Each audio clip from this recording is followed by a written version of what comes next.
Yeah, good to have you here. Thank you. Hi guys, my name is Chris Daniels, and as you may know, I'm named after a fingerboard trick or two.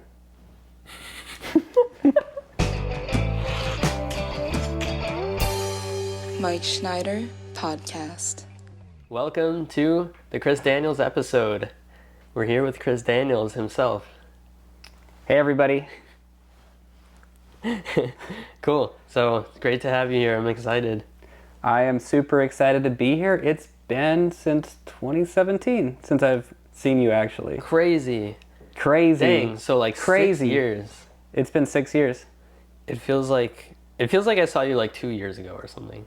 It's like both, long and short at the same time.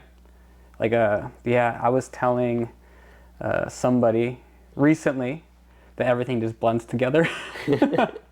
All the old rendezvous and all the times I'm out here after like the first 3 rendezvous, everything I know there's all these fun memories I have, but I couldn't tell you when they happened.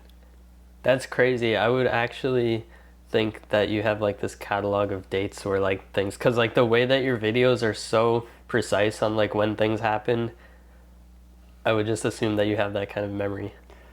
It depends. Sometimes things blend together. But the old stuff, I usually have them pretty decent, but I'm also able to kind of cheat on those videos and look stuff up through Wayback Machine. From what I remember, I'm like, well, when was that? It was about this date, and I'll look it online, and if it's still in Wayback Machine, I can remember correctly. That's a good tool. If anybody doesn't know what that is, you go to waybackmachine.org, I think, or is it archive.org? It's archive.org, and then you will select website, and you'll put the website that you want in there.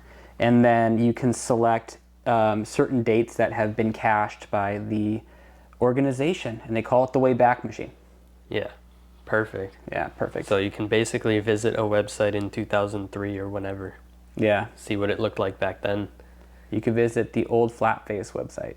If you had the right URL, actually, because you probably had like a .code.tk or whatever. Oh yeah, there's been a few. There was like .tk, there was vze.com. vze.com, yep. And then... yeah, I wonder what year I got flatfacefingerboards.com. Probably 2007 or something. I was going to say 2006, but yeah, around there. Something like that. Anyways, the first question is usually, tell us about becoming Chris Daniels from the very start. Well, I don't think I can tell you about the very start because I don't think it's appropriate for this video. But I can tell you that I have amazing parents and an amazing family I grew up with.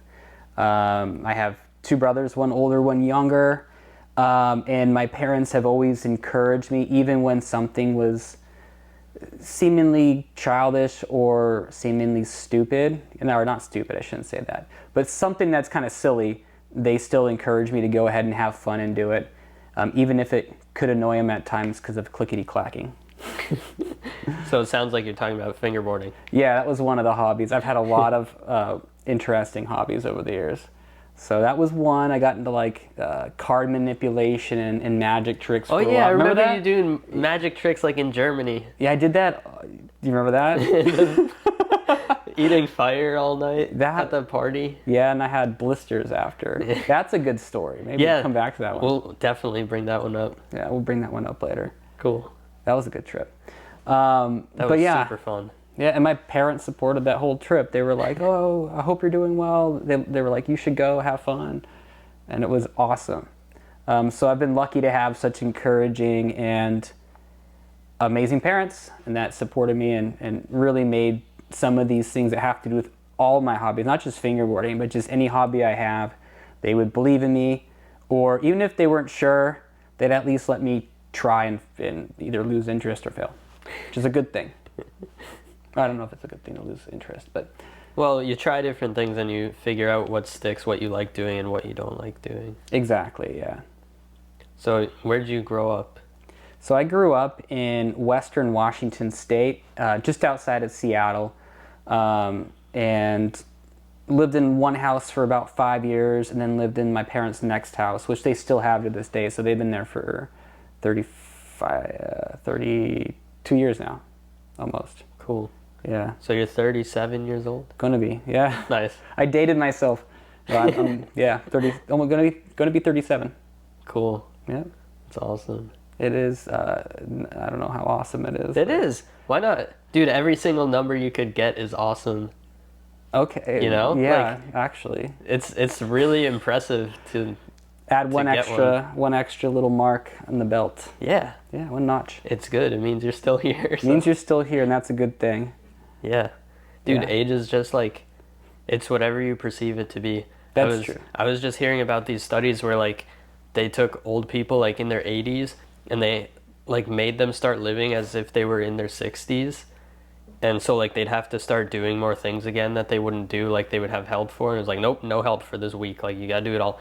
And they started getting like in really good shape again and like feeling better. And so it's really whatever you perceive. Like you don't get old until you decide in your head that you're old. Yeah, or you have like some sort of tragic health incident. But you know, I totally Even agree then with you can bounce back though. It's like if you decide you're defeated. But if you decide that you're gonna make it, like you have a much better chance of pushing through and getting back. It's so funny that you say that because I actually wanted to talk about something similar to that today. Cool. Yeah. Well, About if you've already given up in your head about something, whether it's living or like just something simple like a trick on fingerboarding, you give up, you say you can't do something, you can't do it then, you know. So, but if you think you can, you can. Totally. Yeah. That will set your trajectory for what you can and can't achieve. Basically, it's like what you believe. Everything you do, this is crazy, but everything you do is like a belief in your head, and then you make it a reality. Even something like stupid, like I'm gonna pick this up, like that's something I thought about, and then I made it happen with this machine. So like a trick is the same, or anything you do is the same. It's like it's an idea, and then you either say yes, I'm gonna do that, or no, I'm not gonna do that. No, it's totally true, and I always thought you were a machine because you're too good at fingerboarding. But I'm pretty sure I'm a person. Oh yeah, you're a person too. You can be both. Maybe. Yeah, some kind of. Yeah. So, what's Washington like? I've still never been there. Or like where you were from in Washington. I'm surprised you haven't been out there. I know a long time ago we talked about making something happen, but I don't think I ever got an event plan. That was back then. But yeah, it's very green. It has fantastic weather from, let's say, end of May or early June all the way until end of September, and then it gets gloomy and dark, and it has a reputation for a lot of rain, but it's not, I think you guys have quite a bit more rain than we do. It's just how it rains. It's just this mist that's every single day. Oh. So it's always wet. Whoa. Always wet every single day from like, I don't know, October storms and on, and it's like pouring right now there. But it's a beautiful place. Without that mist and rain, you wouldn't have such a beautiful, serene nature that's around you within 20 minutes or 10 minutes even from the city. And then you can go skiing in some fantastic mountains that are like 45 minutes away. There's ski resorts all on up nearby, and you can see all the mountains around you. So you have the ocean, you have green trees, a lot of hills, and then the mountains. So it's nice. Cool. Yeah. Do you go snowboarding or skiing or anything like that? I grew up skiing, and then my mom had a really bad knee injury while we were skiing, and then we never really went back. And then in college, I started snowboarding a tiny bit, but it's like once a year, if even that. Yeah. And, you know, I like to just have fun on the easy hills. Like my friends had me go up on the diamonds and stuff, and I just got really, I wouldn't say hurt, but like I got so sore from falling over and over and over again because I couldn't control it well enough. It's like, yeah, I'm not doing this. This is worse than skateboarding injuries because my knees hurt so bad from the pressure. But it's a beautiful sport, though. Like I want to do it more often for sure. Just a little easier. Definitely stay within your comfort level and have fun with it. Like I haven't gone in ages, but I remember like how beautiful it is up there in the mountains and stuff. It's so much fun. Yeah, it's amazing. And some of those ski resorts are when you go to the top of the mountain in the Cascades, which is where the mountain range there is, or over in Idaho, there's some fantastic, like crazy views where it feels like, remember how the Alps were, right? Yeah, with all those you mountains? were there. I was there. That was so good. That was like Martin Winkler, you, me, and our friend, I forgot the Cambodian guy. Oh yeah.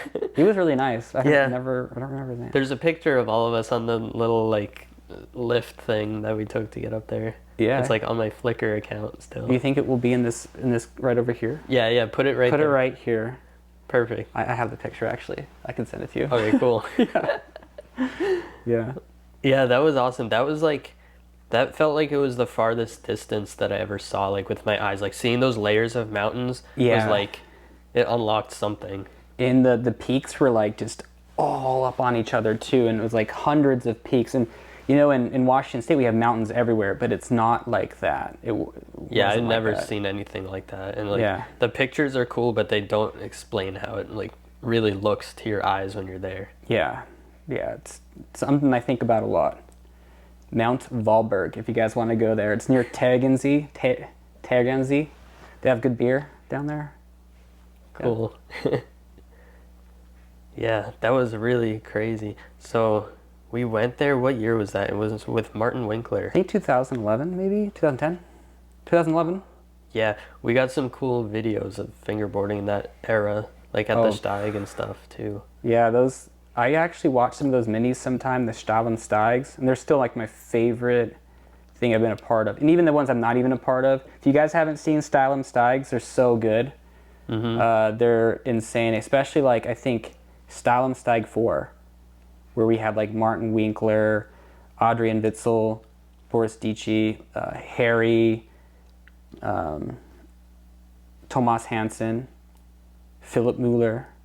I'm going through all the people in my head. There's a few more. I need to remember. Timo Lieben. How did I forget Timo Lieben?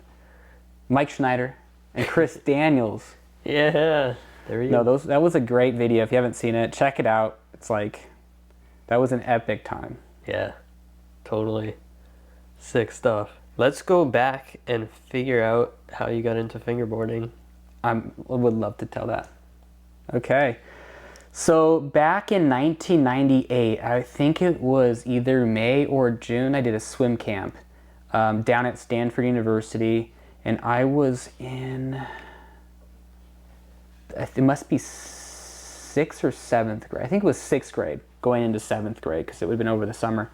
And I'm getting ready for practice, and all of a sudden I hear like this clicking noise and stuff.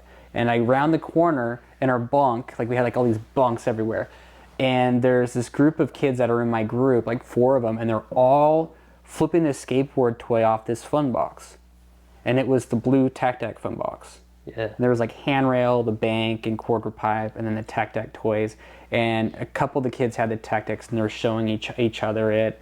And I was like, thought it was so fascinating, but I was like, well, I'll practice in 5 minutes. So I just was like, okay, whatever. That looks so much fun. I really want to play with it, but I'm going to go and swim. Fast forward to the first day of school, so 3 months later, I'd say, and I get to school, and every single one of my friends, and it doesn't actually, everybody had Tech Decks, both boys and girls had them. Like, everyone had them, and they were all throwing them around, like, just flipping them up and stuff, you know, throwing them. I'm like, oh my God, I saw this in California. I want one. So I went to swim practice that evening, and just after swim practice, my mom picked me up, and I begged her to take me to Toys R Us, because Toys R Us from my our aquatic club was like only 1 minute away or 2 minutes away. And so I ended up getting I think it was a Rob Gonzalez New Deal deck. It had a little fly on it. And then I also got a maple with a big maple leaf on it. And so those were my 2 first fingerboards. Cool. Yeah, and I still remember them, and they both got taken away within like the first 2 weeks. Oh no. So I do not have them. I don't have any of my like initial Tech Decks. They're all got taken away by teachers. You never got them back? Never got them back. They're probably still shredding them. The teachers were shredding them for sure. I know they were. So that's how I got into it for the initial part of it. Obviously, I started because of Tech Deck. So, but if you fast forward, or not fast forward, you rewind a tiny bit. I've always been into skateboarding since I was a kid. There was this franchise back then, and it's kind of getting popular again now, Teenage Mutant Ninja Turtles. And the Turtles would always skateboard, like Michelangelo and Raphael, those guys would skateboard all the time. So I always loved skateboarding. My neighbor had a Christian Hosoi deck, like one of those old hammerhead-shaped ones from the 80s, an actual one from the 80s because he was way older than us. And we would borrow them and just skate down the hill, you know, as kids. So always loved skateboarding. And then so Tech Deck was like natural for me to get into. Cool. Yeah. Yeah. That's awesome. So that was, did you say like 98, 99? 1998. That was like right when Tech Deck started. Right, yeah, just about when Tech Deck started, like a little bit after. Yeah. Cool. And then at what point did you get more serious with them? So learn how to do tricks and stuff. Yeah, so there was no reference material for us to go off of, but over time we kind of figured out how to control the boards. And our group of people like pushed each other in our group. And the funny thing actually is there was one of my friends' brothers who was 2 years younger than us.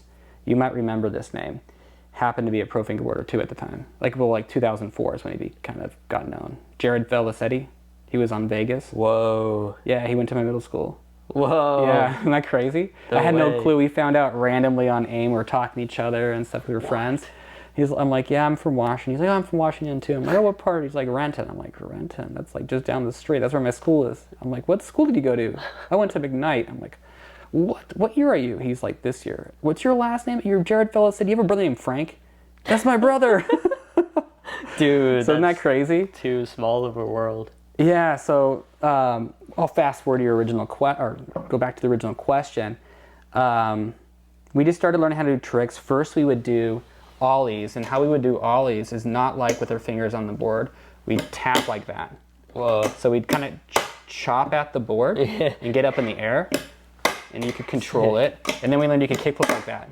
You know, I can't really control it as much as I used to be able to. So we did that, tray flip. And then we're doing all these tricks, and we're doing these big apps, do single kickflips, like, chopping at the board, doing a kickflip over like a Coke bottle and landing it.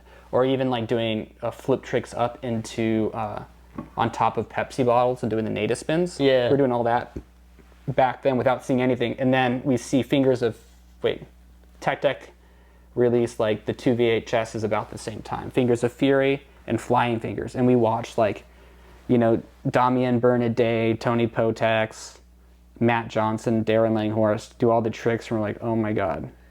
And so I completely changed how I fingerboard. So I was watching like Darren, both fingers are on the board, no grip tape, so I copied him. You took the grip off? I took the grip off like him. We actually would use electrical tape to make it black and would still kind of have the same feeling as no grip. And we just kind of like cut the corner really carefully. So it looked like grip tape on top, but then it wouldn't have the actual sandpaper. Why did they do that? Like, isn't it harder to use with no grip? Well, the fun part about back then is we were so young and no one really cared. We thought it was just cool to modify. Yeah. Like to change your setup, we'd use lighters and go like back and forth a little bit away from your deck until it was pliable. And we'd shape our decks differently. Because back then, I don't know if you know you have some G1 and G2, G3 boards. Uh-huh. You know how flat they are. Yeah. There's no concave. Yeah. Right? So we would like make concave, because Tech Deck didn't have concave then. And then they released like G5 or whatever. One of them came out and was like, now it has concave. Yeah. And we're like, oh, no way. So back then it was like just about having fun, tinkering, making your own obstacles, and that continued. You were part of that too for a long time, like early on. I would put the Tech Deck in the toaster oven because I didn't have lighters. Yeah. I didn't even know what a lighter was, so I would put it in the toaster oven, heat it up, and then bend it. That's probably smarter. But how did your toast taste? I didn't notice the difference, but I mean that probably explains a lot, right? Yeah. Nowadays I would never contaminate my food with plastic, but when you're a kid, it's just let's cook stuff in the oven. Yeah, for sure. Who cares? For sure. I don't know. Maybe it wasn't too bad. You have to get it before it heats it up too much. Yeah, it's before it melts it, and then you get the sweet spot where it stays in shape, and then you can bend it. But if you waited too long and start flattening out in there, oh, you can see it. Oh no! But then you could really bend it however we you would want. Microwave them. I remember that. That was the dumbest thing. Did that work? No. No. I don't have a and microwave. It smelled really bad. That was way long.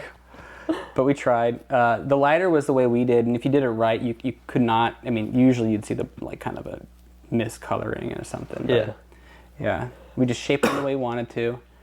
And then people online, which happened later on, people would use those shapes to create their own fingerboards out of wood. Yeah. And later on, Bondo. Yep, definitely. Yep. Did you ever make boards too, or no? I made I'll send you a picture.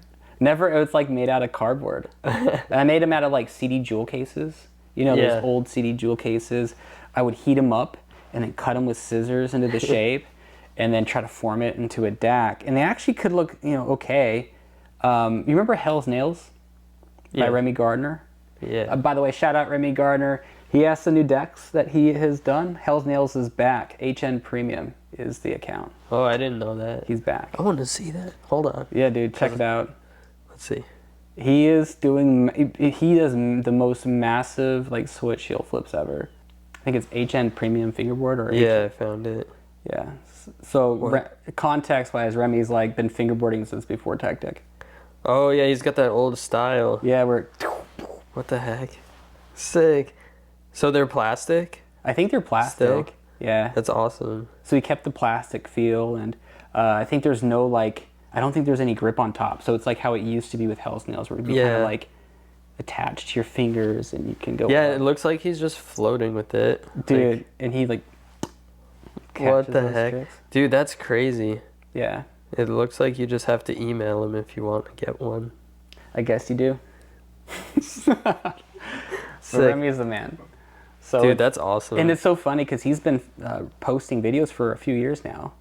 But it's like all these fingerboarders I used to look up to are all like kind of coming back. Yeah, it's really cool seeing everybody come back and like just doing it. It's like, I don't know, some surreal kind of dream or something, because it's like there was all these people when we were like early on, and we would see them and they'd be doing stuff, and like, you know, sometimes you kind of like look up to them and stuff, and then they would like disappear like a couple of years later. They'd stop fingerboarding, and then like you just assume you're never gonna see them again, kind of like they're not fingerboarding anymore, you know? Oh, yeah. And then it's like 20 years later, literally 20 years, 2 decades, and they're like, hey, I'm back, Yeah. I'm fingerboarding again. And there's a lot of that. It keeps happening. It's so cool. Yeah. Yeah. Like Nobody can quit fingerboarding. It's impossible. It's a tough thing to quit, and there's quite a few of the I could name names of people that you'd recognize that all have come back from the old days. Yeah. A ton of people.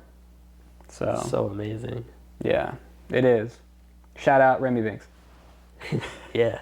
My favorite part of yours was Form of Sin, Vegas, and that's when I like started fingerboarding seriously, or within a year or two. Like that was like very early inspiration for me, and I can go back and watch that part now, and it's like still good. Like it's that old, and like to today's standards, it's good. It's not just that it was the best back then, but it's like that was a special, really, really good part. So I have to say that to you. But I also want to know all about filming that. Like, what was it like back then? And like, yeah, that's just like legendary. I'm getting tingles. Thank you for saying that. Mike has some of the best parts ever too, so it feels really good to hear that. Thank you. Yeah, thank you. Thank you. Dude, it's like we inspire each other back and forth or something. Always. Yeah, I'm always have been too. So that part I filmed on this, like, I think it was an old, I don't even know if it was a mini DV camera. I don't even know what tapes it was. It was old. My dad had it like in 2000 or 1989. It's really one of the first gens of like those digital camcorders for consumers. So, I think I filmed it, a lot of it, over like 2 days. But then a lot of it was just clips from other mini videos. So I always 2 days. Yeah, well, maybe more than that, actually, now I think about it. I wore a lot of shirts, so it has to be more than that. But they were, like, filmed in chunks. I'd fingerboard for, like, an hour, get, like, 6 tricks. And then, you know, and later on that week, do it again and do it again. And I really, at that time, I really wanted to make a video that just blew people away. Because right before that, I think, was Lights Out, was before that, with Vegas. Was the previous video I did.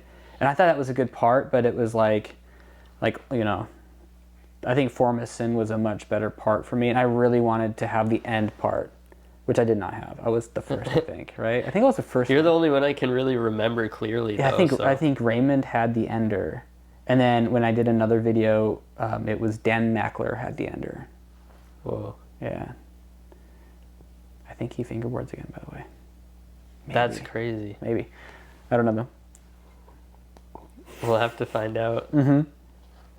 Yeah, so what I would do is just take the camera downstairs, and I would film like ping pong table or that. I think I had the air hockey table at that time too. Yeah, I did for some of the tricks in there. And if you notice, it's all like almost all homemade stuff or tech deck stuff, right? Yeah, I remember like that white mini ramp you made out of like some kind of poster board or something. It was poster board. It was actual cardboard for the base, like the structure of it, and then once I built it all, use the poster board on top as if it was like masonite or whatever. Yeah, or give it a skate-lite. smooth surface. Give you the smooth surface, and then I used like Coca-Cola can and I cut it up and I cut myself so many times and bled everywhere. Oh my god. It was not smart. I should have used it had the rails that were like hangers that were like perfect, and I still use them to this day. Sick. But I used those too and would like hot glue that on. And I actually made some obstacles specifically for that part, like that I wanted to do. And there's like some really crazy obstacles that I had. The one with like the ledge like that. Yeah, that's what I was thinking of. Yeah. Yeah, that was a good one. And I think that had the Coca-Cola angle iron, maybe. No, I didn't. I don't think it did. There's another one that has a Coca-Cola angle iron that I cut myself on too a couple times. Crazy. But yeah, it was a great time. And I think back then, like, I wanted to have like really gnarly style. I think that was my objective there, was, you know, fingerboard fast but clean and then land on my fingertips. That was like something I like really wanted to do back then. And I think it did it really well. So definitely, that was a big thing back then too. It's like, if something was clean, it's like, did they land on their fingertips? Yeah, okay, yeah, it was good. Like the fingertipping. That was like something you'd go for. I feel like nobody really like thinks of it that way these days as much. It's kind of like more natural now. Yeah, but it's also way easier. It kind of just happens too. But it's like that was like really a thing, like to land fingertips. Which brings me to like a side tangent. I think there was a lot more constructive criticism back then. Like you'd post a video and you'd be expecting like, you'd hope for good comments, but you'd be expecting people to tell you like, oh, your finger was off during this trick, or you didn't lock in smoothly and that. And then it would like make you try better for your next video. And I feel like that pushed a lot of us to get really good back then. It did. But also, fingerboarding was pretty sloppy too back then. Remember? Yes, it definitely. was really sloppy. Watch some of those parts. Yeah. But there were some really good fingerboarders too. But yeah, I mean, there's like, a mix of everything. Like there was some definitely tricks where we'd land like an inch of our finger off the board and be like, yes, I got it. Or you go like this. Like I had a trick. I think it was like what was it? Oh, I think it was like a fakie 360 impossible or something. It's in that form of sin part. And you could land back then. If it's still in motion, it's okay to touch a little bit, you know, and go back on and turn. Because it's like, it was the first time everyone was seeing all those tricks, kind of. So it wasn't like about how good you could do it as much as just like, wow, look what he just did. Like, wow, he did a switch heel 5-0. Are you serious? Like, he just popped the board switch. Like, remember? You know, yeah, God, switch was crazy. It was, yeah. And now everyone takes all that for granted because it's like, yeah. Like the media on social media has made it so much easier to learn fingerboarding, which is fantastic, and gets people in. The boards are so much better, like so much better. You can fingerboard, do way more tricks. You have an easier time of landing stuff, which I think is all like, both those things are amazing. I wouldn't go back. I wish I actually had everything we have now back then, and I couldn't even imagine how my fingerboarding would have been back then. Dang, think what it's going to be in 20 years from now. I've already seen kids now. Like, we had a kid at our event, and he was doing every trick first try, and then he was doing like, I taught him how to do the upside down kickflip, and he like learned it like in 1 minute. Like, just, I can't even do it right now, but he did it like in 1 minute. And then he won one of the contests we had at the intense fingerboard thing, and he got second in another one. Sick. And he's like, I don't know, maybe 9 or 10. That's exciting. It's exciting. It's so cool. Just seeing because, like, how good people are. Yeah, it really is, because I feel like each generation, at least like same in skateboarding, kind of starts where the previous generation like just barely got to. Like an easy example is like the 900. Tony Hawk like worked his whole life to get that, and it was so hard, and then he got it, and now there's like, if you can do that when you're 10, like Mitchie Brusco did it. Like a bunch of kids are doing them now, and it's like, then you can 1080, then you can whatever. Like, I saw take your foot off during it. 1080, was it a judo? 900 judo. Yeah, I saw that one. Oh, that was I sent him some fingerboard stuff. He fingerboards. No way. Yeah. Dude, that was so sick. If you're watching. Yeah. 900 judo is like, It's exactly what you're saying. Like, it's where, yeah, there's like waves, I think, is how I think about it. Like waves of progress. Waves of progress. Things will go and they'll shoot up, and then it will kind of slow down a little bit. And it's always going up and people getting better and better, but then you'll have that one fingerboarder or two fingerboarders that come in that just totally break the mold and innovate something. And then everyone innovates there. Yeah. So, like, I could name names, but I'm not going to because those people are really good. But yeah, they probably know who they are. Well, yeah, it's really cool, like, when different levels kind of become the norm rather than the exception. Like, first it's like, yeah, like one or two people do something like new and crazy, and then it's like everyone sees that it's possible, and then some people learn that, and then the next people, like, that's their starting point. They want to learn that right away and then get better than that once it becomes easy. Yeah, and then they learn how easy it actually is sometimes to do those tricks. Because you kind of, like, as you were saying earlier, when we went all the way back in this conversation about thinking something's impossible. Yep. This is when I can bring up what I wanted to say. If you think a trick is impossible and you can't do it, it's not going to happen. And so, like, a lot of times when you're fingerboarding and you're learning new tricks and you're struggling and you just think, I can't do it anymore, you got to change that mindset and think, oh, you know, instead of thinking I can't do it, you can think, well, I'm making progress in this way, the board's flipping the correct motion. Or if I just adjust this area, let me try my finger positioning here. And a lot of times things will just go and naturally fall into place that way. Yeah, totally. If you notice what parts you are doing right, instead of only just focusing on the fact that it's not working, focus on the little parts that are going right and then make little adjustments till it works. Yeah. You can learn any trick you want, really. You can. And then also, as you were saying in one of your videos, always follow through. Yep. Follow through, even if it's not the trick you want to do. And it's even fun if you lock into the wrong trick, like on a grind. Try flipping out of it. Like, do something like crazy. I do that all the time. And Same people here. are like, how do you do that combo? I'm like, it just happened. I don't know. It just happened. Like, and then it becomes in the moment. You can do it consistently later on. Yeah. Keep trying. You learn it after that a lot of times. Like, you'll do it by accident the first time, and then you're like, oh, cool, okay, I can do that too. It's sweet. I'll do it again, and I'll even make it harder after. Yeah. Add to it. Yeah. Super fun. It is super fun. Sometimes you do those kickflips that are so fast, it just looks like an ollie. I got a crazy one. I have to show it to you later. Sick. Done this El Toro. Oh, dude. Yeah.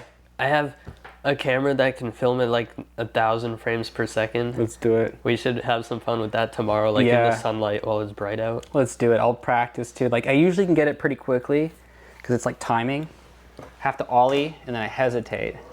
That was not it, but God, I have to practice. I did it this week, but I was doing it. So we went to the camping event, and I was just telling this guy Jason. He has his fingerboard company. He makes like concrete obstacles and he makes fingerboards, and he has them all up and down the West Coast in skate shops.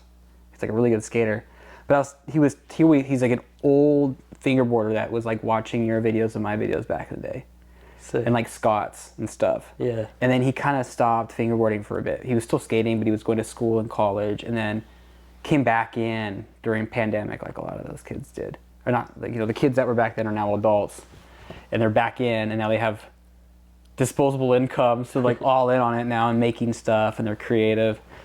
But he was talking about the kickflip I did in the video with you, where I went like that. Yeah. And I was telling him how I did it. I was like, okay, what I saw from like Lizard Flips, kickflips, or Don Nugent, you know, Nugent, the skateboarder, is they talked about ollieing and then kickflipping out. And the board just kind of sucks up to your feet that way. Like doing it late, kind of? Yeah, you do like it ollie and then kickflip, and that's how they're able to do the high kickflips that are so stylish and boned out. And so I was like, well, I should try out the fingerboard.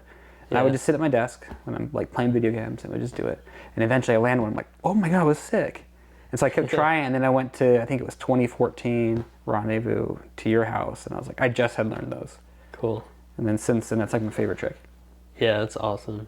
But yeah, I was talking to him, and my friend's filming on this El Toro, and he's coming up, and I can see him and go, this one's for you, point, and fucking poof, like that, and it's so sick. It's really shitty quality camera filming. I don't have the original file. I have to show it to you though, but I catch it, and I caught it like this. Sick. El Toro is like huge. I'm all the way up here still before the first stair, and then carry it all the way down, land it. Wow. Yeah. That's awesome. Yeah. It's like my favorite trick. We're like way out of chronological order compared to usual, but that's okay. So I want to go back a little bit. Yeah. How did you get your first like sponsors and end up being like the dude filming for the Vegas videos and like all that stuff? Sure. So I'll even rewind it a tiny bit before that. So I first looked up fingerboarding and tech decks back in 1999, and there was really nothing on the internet back then for tech decks. But there was, at the end of 1999, a website that was called techdecks.com. And so they had like a forum community, chat, some video clips and stuff like that that people uploaded, and they were like tiny, like this, like, you know, like little tiny things and very blurry. But people did that, and they even had a ranking system. So I joined that community. And I was very shy. I lurked hard. I had an account. I made like 3 posts, and then I just like would sit back and watch. I introduced myself once, but I always get nervous when I was going to type. And then one day there's this guy named Dustin Tice that starts chatting in the chat room, and I jump in there and we just spam all night. And I got comfortable and started talking. And then really like my first sponsor was in that community. It was some random kid that said he had a deck company. I never got a deck. It was just fun. It was like we were pretending to be skateboarders. You know, it's like back then it wasn't serious. Yeah.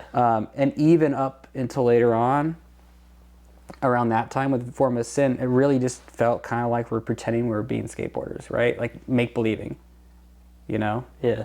Really, that's what it was back then. For at least US, Germany was different. So my first real sponsor,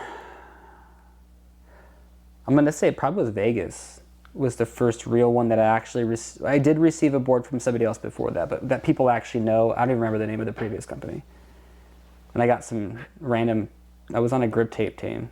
Cool. Where they just cut up tape and they send it to you. Yeah. That was the thing. It was like, you want to make a grip tape company, like buy some skate grip and then cut it up. Yep. People would buy it. People would buy it. They would take either a money order or they'd put cash in the mail, and you would send it over, and then you'd wait and hope you get the money, you get your board or like your sandpaper. Yeah, that's how you bought everything back then, all fingerboard stuff. Yeah.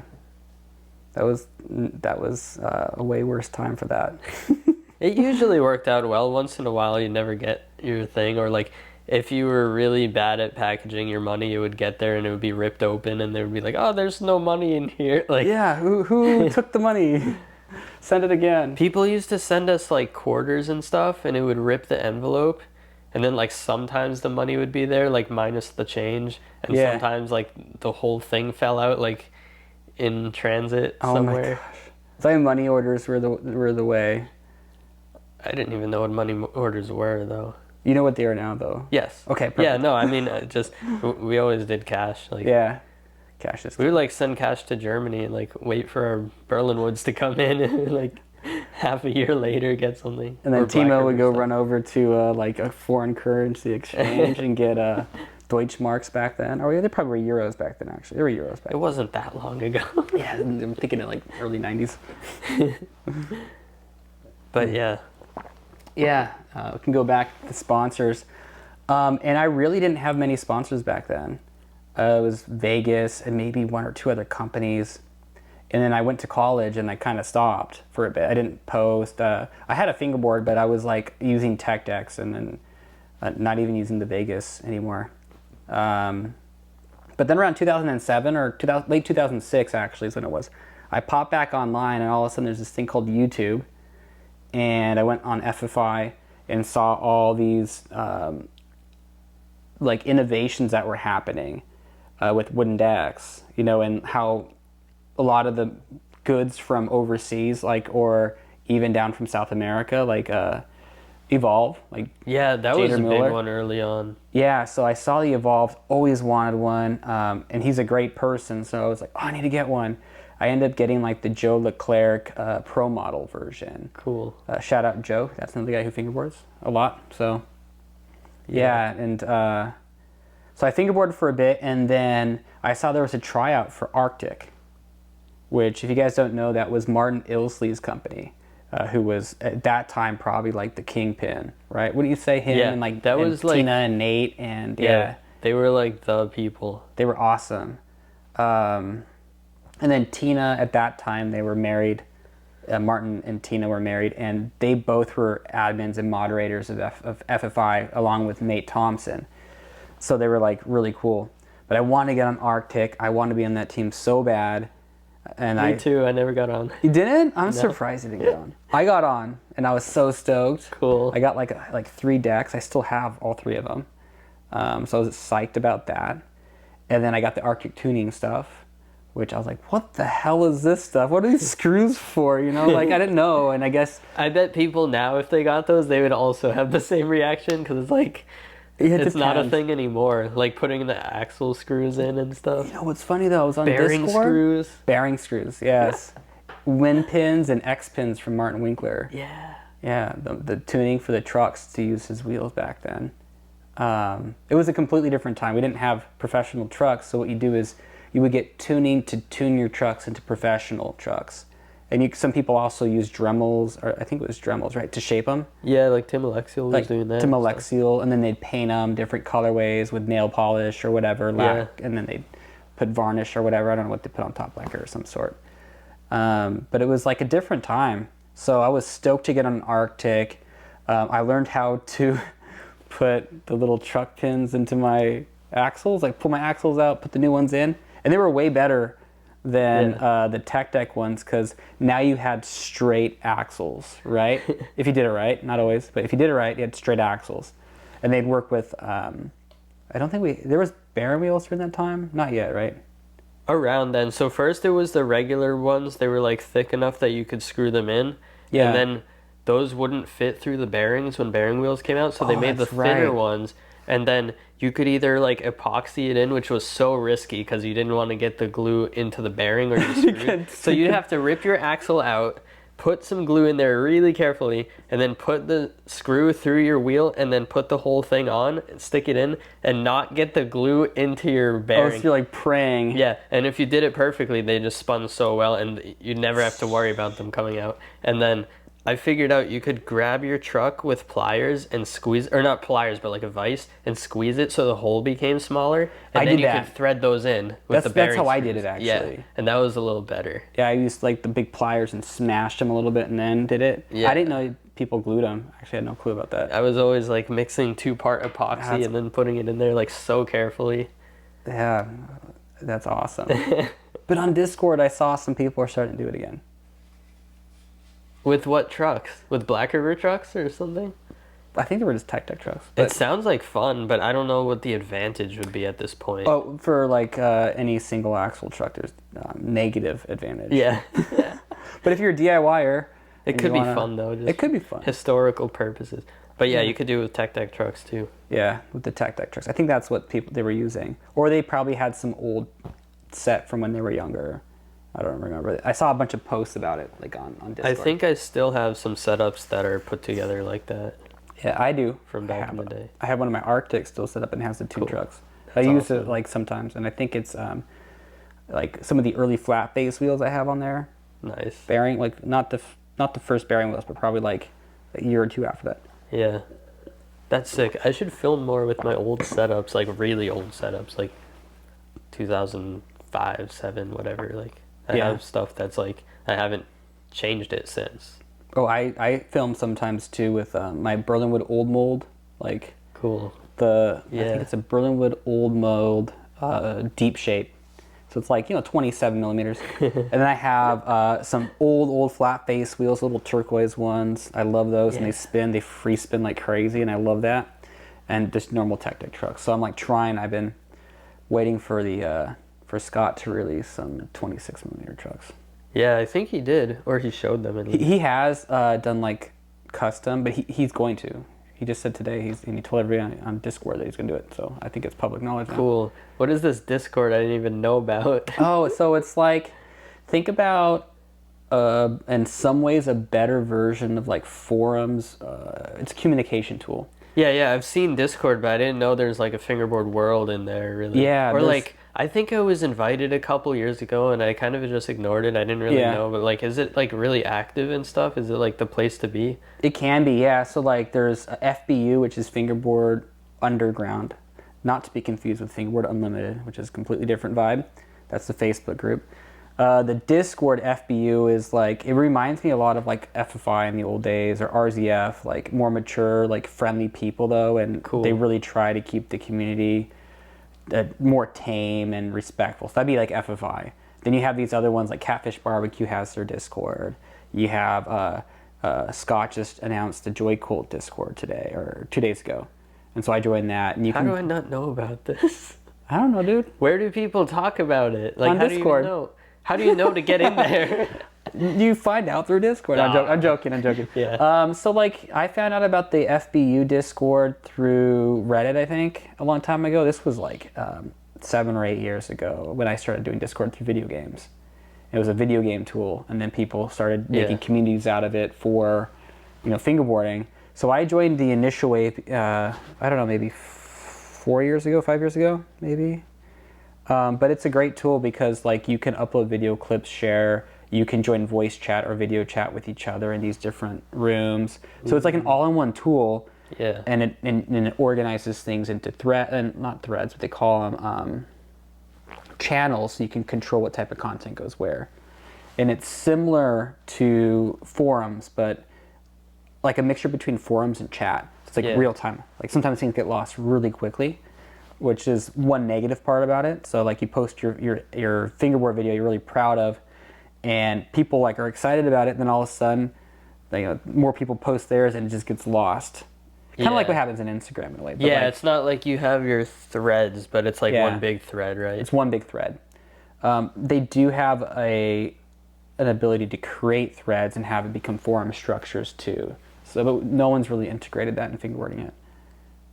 Huh. But it's a great tool. And I shouldn't say everyone's using it, but it's like a really good tool to meet people that are fingerboarders, and you can even video chat and all that, and live stream to other people, and they can watch you. I should go on there. You should. It sounds like fun. It's fun. You love it. I mean, like there's Scott's on there, Slush Cult, never mind.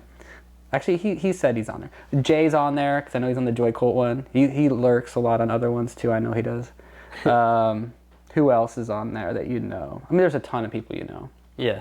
Yeah. Sick. A lot of people that go to Rendezvous or, like, meet beforehand through Discord. They know each other. So they already have a bunch of friends that they haven't met before. And they go to, like, a Rendezvous or a Slush Cold event. And then they can meet each other. So it's really cool for that. And for event organizing. Crazy. Yeah, sounds good to me. New Discord user right here. Maybe. I'll show it to you later. Sounds good. Yeah. And I do not admin or moderate. I'm done with that. I'm never moderating again. It's a lot of work. It's a ton of work. Hard. Yeah, it was a lot of work. It was fun sometimes, like funny, but yeah. It's a tough job to have.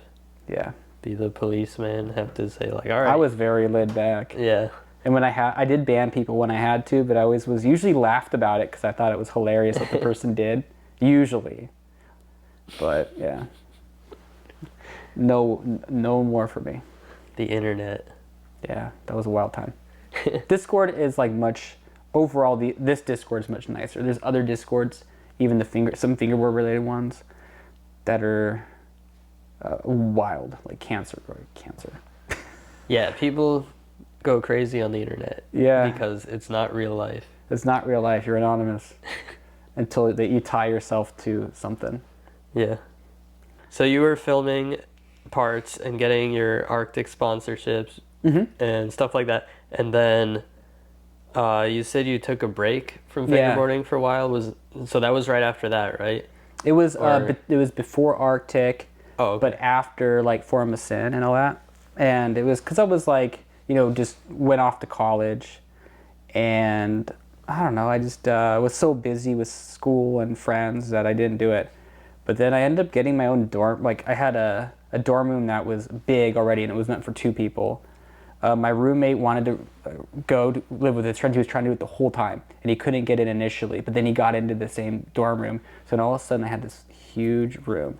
And if you remember like my men's night out part, that was the Alex McMillan, and I remember the video, but I don't remember specific parts that well. Yeah, so like my dorm room was huge. And so I made all these like cardboard fingerboard ramps, and one of them was like this pyramid out of cards. Like cards, and I'll show it to you later. You'll see it later. It's sick. Yeah. But I got really back into it again. I got an Evolve. I tried out Rip Tape for the first time, and I was like, what the hell is this? I was like, what is this? Why would I ever use this? And then I slowly got used to it. I'm like, okay, this is not that bad.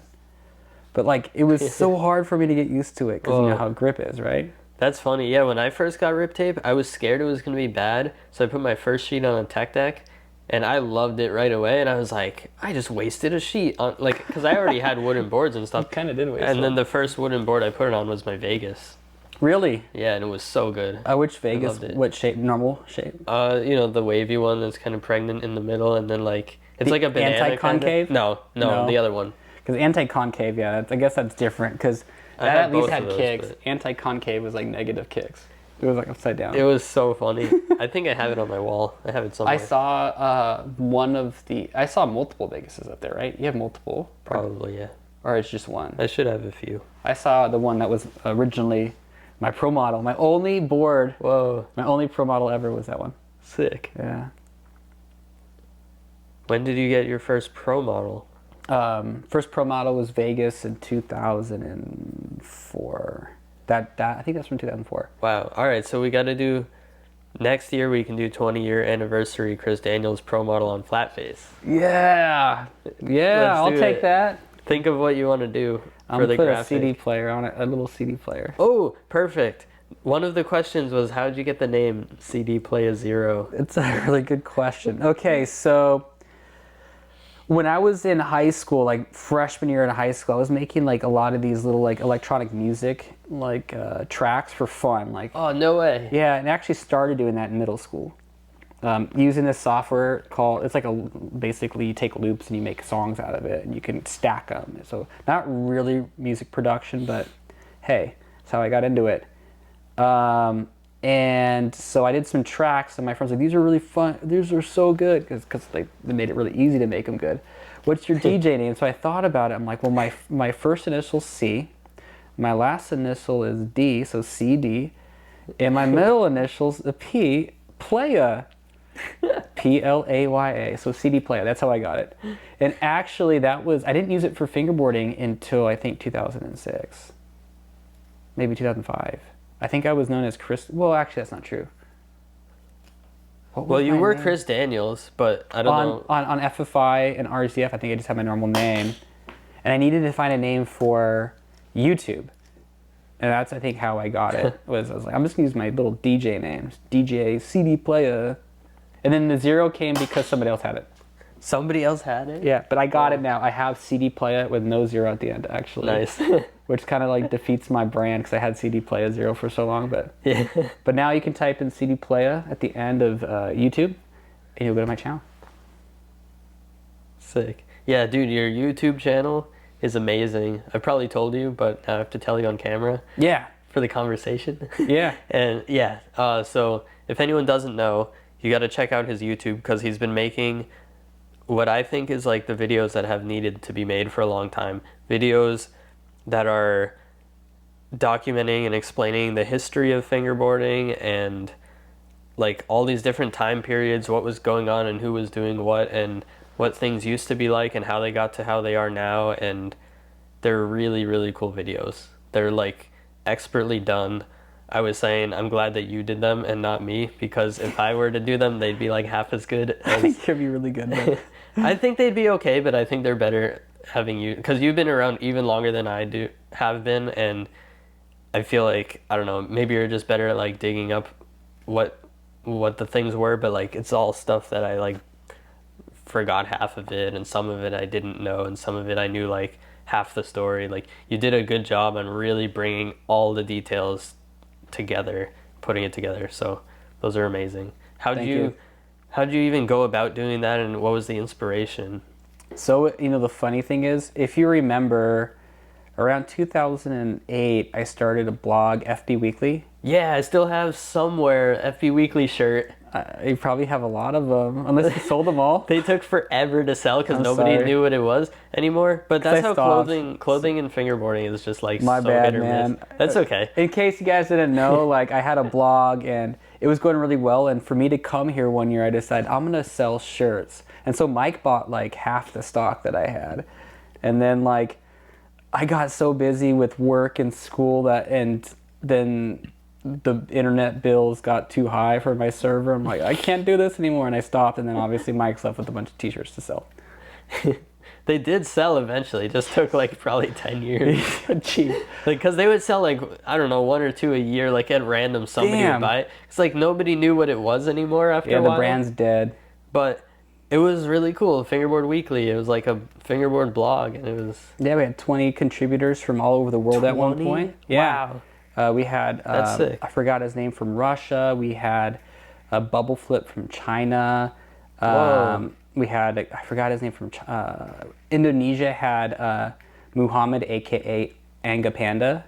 We had people from the UK like Tom and That's Blossom from crazy. the UK. I tried to get people from all over. Tomas Hansen, Yeah. he was a contributor too. So we had all these riders from around the world. Tim Alexiou was the earliest. He was like my partner in crime, actually. Wow. It was me and him, like doing it together. That's insane. Tim Hurley came on. And so like started building out. I went out and asked these communities. And then I would start searching on Google, I typed in Yubiske in katakana, or hiragana and kanji to find the Japanese fingerboarder. Oh, So I think I think it was Hooded, maybe was the contributor, cool. who was awesome Yeah. company. Like that guy's amazing. Yeah, he's still doing it. Yeah, and I think I had him do the Japanese posts, but really try to get people from all over that I could tell were the leaders of the community to tell the story. So you could see stuff on there from Indonesia, Philippines. My goal with that was to bring everybody together. And then it did really, really well. Andre Corral from Low Pro, he was a huge, huge help there too. Probably like him, Tim, and Andre were like the 3 huge contributors. But back where we were talking about before that, sorry. Well, how did you get into making those videos, I guess? Yeah, so like I always wanted to do it. Like that was something I've thought about since 2005. That's the crazy part. Wow. Which is really, It's good that you waited, because then you could get a longer span of time, like showing progression of stuff. I think you're mostly right, but in some ways, wrong. Not wrong. It just I Did you wish. miss out on something? Or? Yeah, because think about how when FFI, like when the server gets wiped, because it got wiped multiple times. Yeah. We lost all that knowledge, all those stories, all the drama, all the fun tales. So then I relaunched FFI like a few years later, tried to get it going again. It just didn't have the same impact because like people are on Instagram.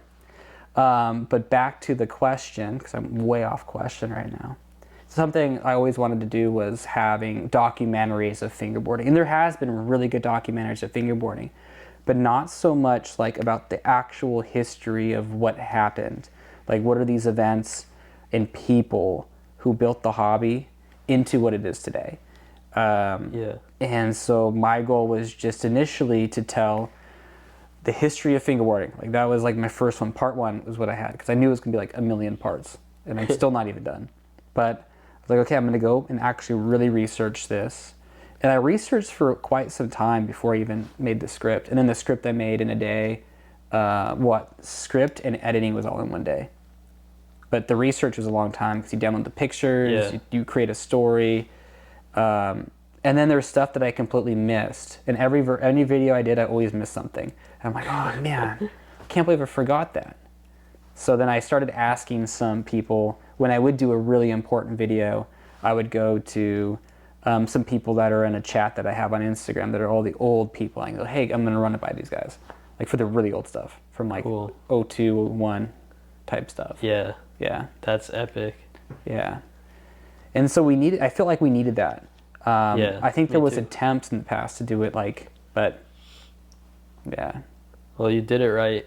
Like, I wouldn't have thought to like find these people from back then. Like, a lot of times I just assume like, oh, they're probably not interested anymore. Like, they're probably not fingerboarding. How am I going to find them? Like, Yeah. So the fact that you're in touch with all of them and then you can like dig out all those details and stuff is really good. I would say they're more in touch with me versus me. I'm just joking, guys, because they know who they are.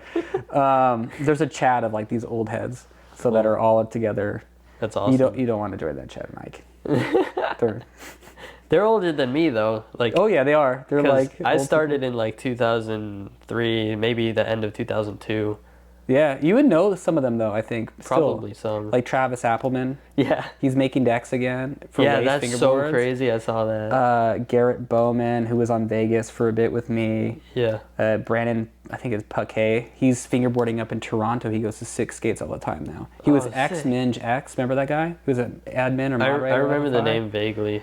Remy's in that chat. Remy Banks, the legend, like one of my favorite fingerboarders all time. Yeah. Who else? Nick Allen. Cool. If you remember him, he was like very, very, very, very OG too. Like 2000, 1999. Or maybe not 1999. 2000. He was online with me, so we knew each other back then. Yeah. That's amazing. And at one point, Ammon Wilkes or Davo's in there. Davo Francis. Shout out Davo. Cool. So I have these people I can bounce stuff on. And half their ideas are dumb. I'm just joking, but not really. No, they have a lot of memories of stuff, and they're really valuable for me just to like check that type of stuff on. And then I can also ask if it's later on.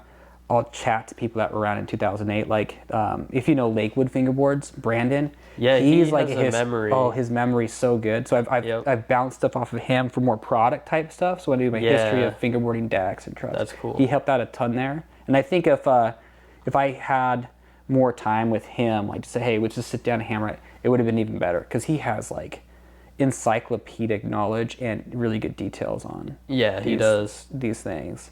I even ask him sometimes something, or like Yeah. he'll show me something and I'll be like, oh yeah, I kind of remember that, or like, yeah, I think I made that in like 2009. He's like, no, you actually made that in 2008 and it was when this and this and this. Yeah, like, he oh, knows. You're right, dude. Like, He's right. Yeah, it's so and it's good. super valuable knowledge. And there's a handful of people that are like that out there that have this really great foundation of knowledge, and they remember things.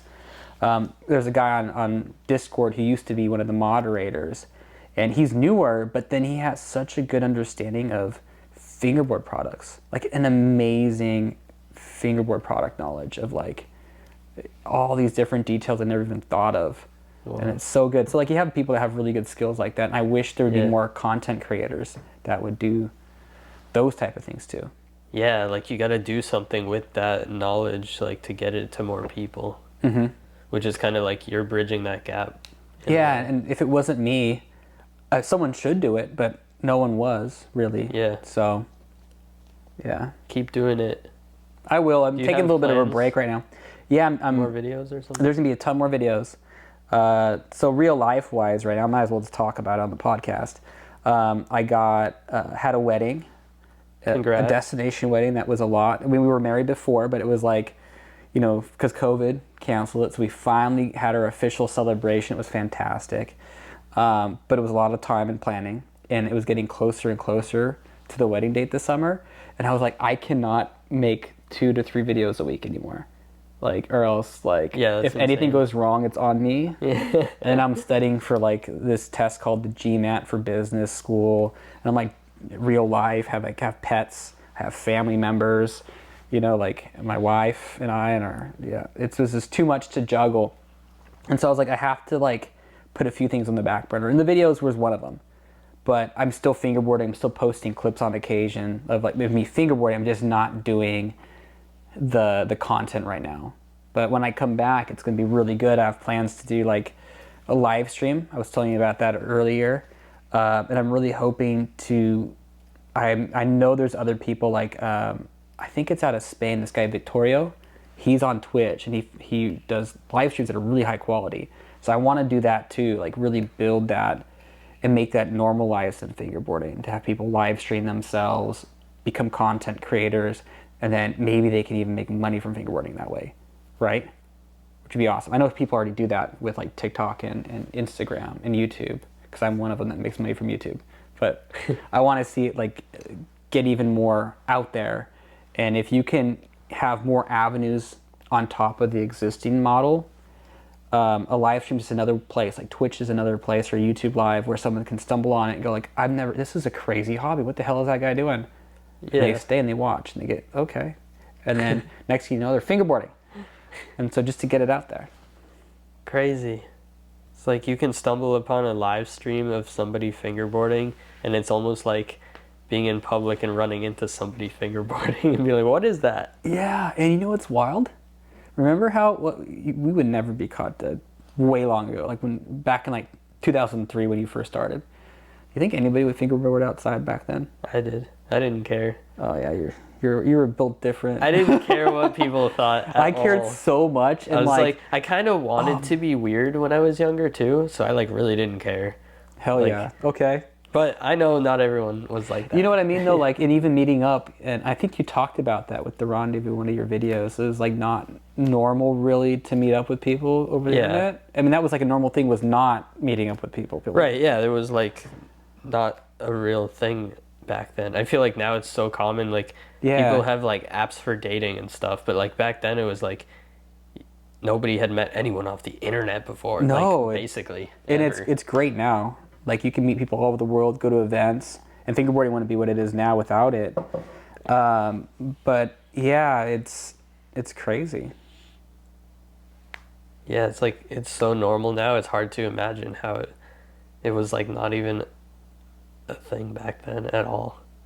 Yeah, it was nuts. What was the first in-person fingerboarding like event or like time that you met a serious fingerboarder outside of like whoever was besides my friends, right? Yeah. Honestly, I think it was the rendezvous. Sick. Was it Rendezvous 5? Rendezvous 5. 4? 5? It was 5. 5. And there's Nights at Columbus downstairs. Yeah. That was so cool, that location. That was awesome. Yeah, that was so much fun. And I remember, because the time before, I think Brandon Jones, who did Primo Fingerboards, he was the person that came the farthest for the event. Yeah. And then when I went, I was the farthest. And then 6th, Germany came, you know, like, yeah. So that was the first time I had, I think, met people in person that I had known on the internet through fingerboarding. Yep. Right? Pretty sure that was the first time. I can't remember any other time before that. And then obviously after that, I was so excited about that I came for 6. Yeah. And I think I came to 8 and 9. I think I went like 4 of 5 or 4 of 6. And then I took a 1 or 2 year gap, and I came back again and again. So I've been to quite a few. But yeah, it was a really pivotal thing in fingerboarding that happened, and that really changed fingerboarding's trajectory. Was those events, man. Yeah, that was epic, and still is epic. Still is epic.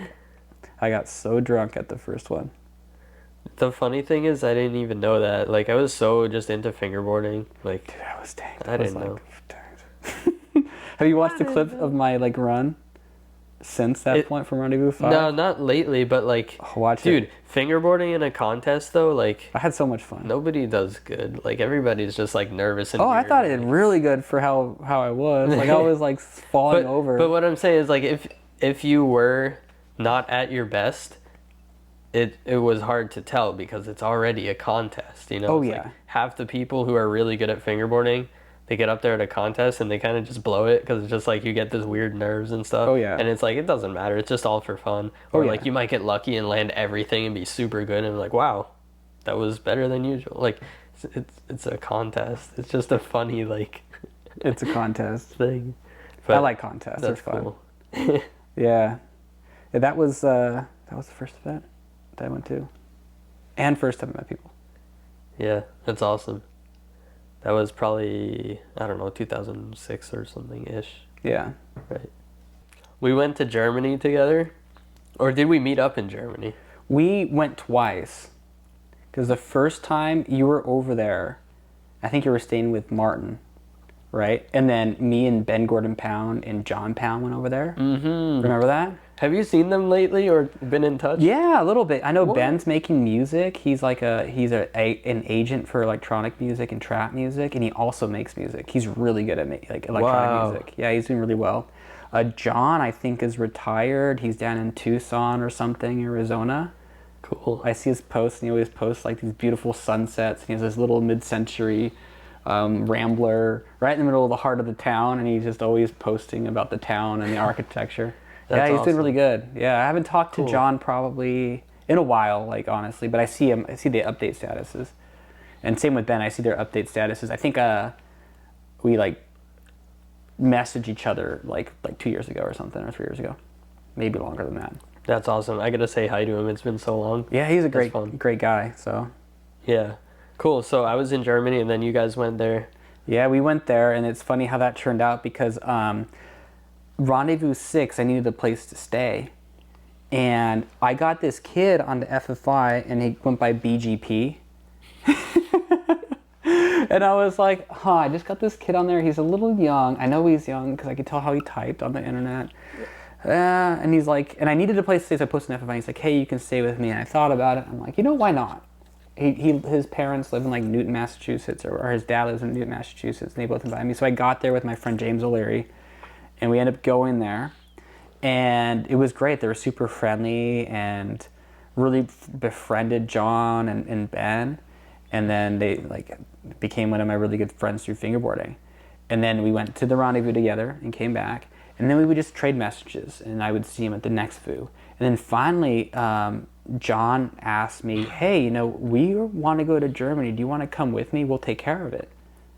And I'm like, They did? yeah. Oh, that's cool. Yeah. And then so we went that first trip, and John had a friend, this German friend, who had an estate out in like Munich. Like, not in Munich, it was more like between Munich and Nuremberg on the way to Schwarzenbach. And they met through like a Porsche conventions and stuff, and old Porsche conventions. Like you're talking like really old 80s, 90s, or even before the 70s even cars, because they collect them. And so we meet this guy, we get into his Porsche, and next thing you know, we're going like 200 kilometers an hour on these little windy roads. It was terrifying, absolutely terrifying. And then John kept on looking back like, and Ben's just fingerboarding, he doesn't care. And I'm like a little scared, but the guy was a really good driver, and we ended up doing good.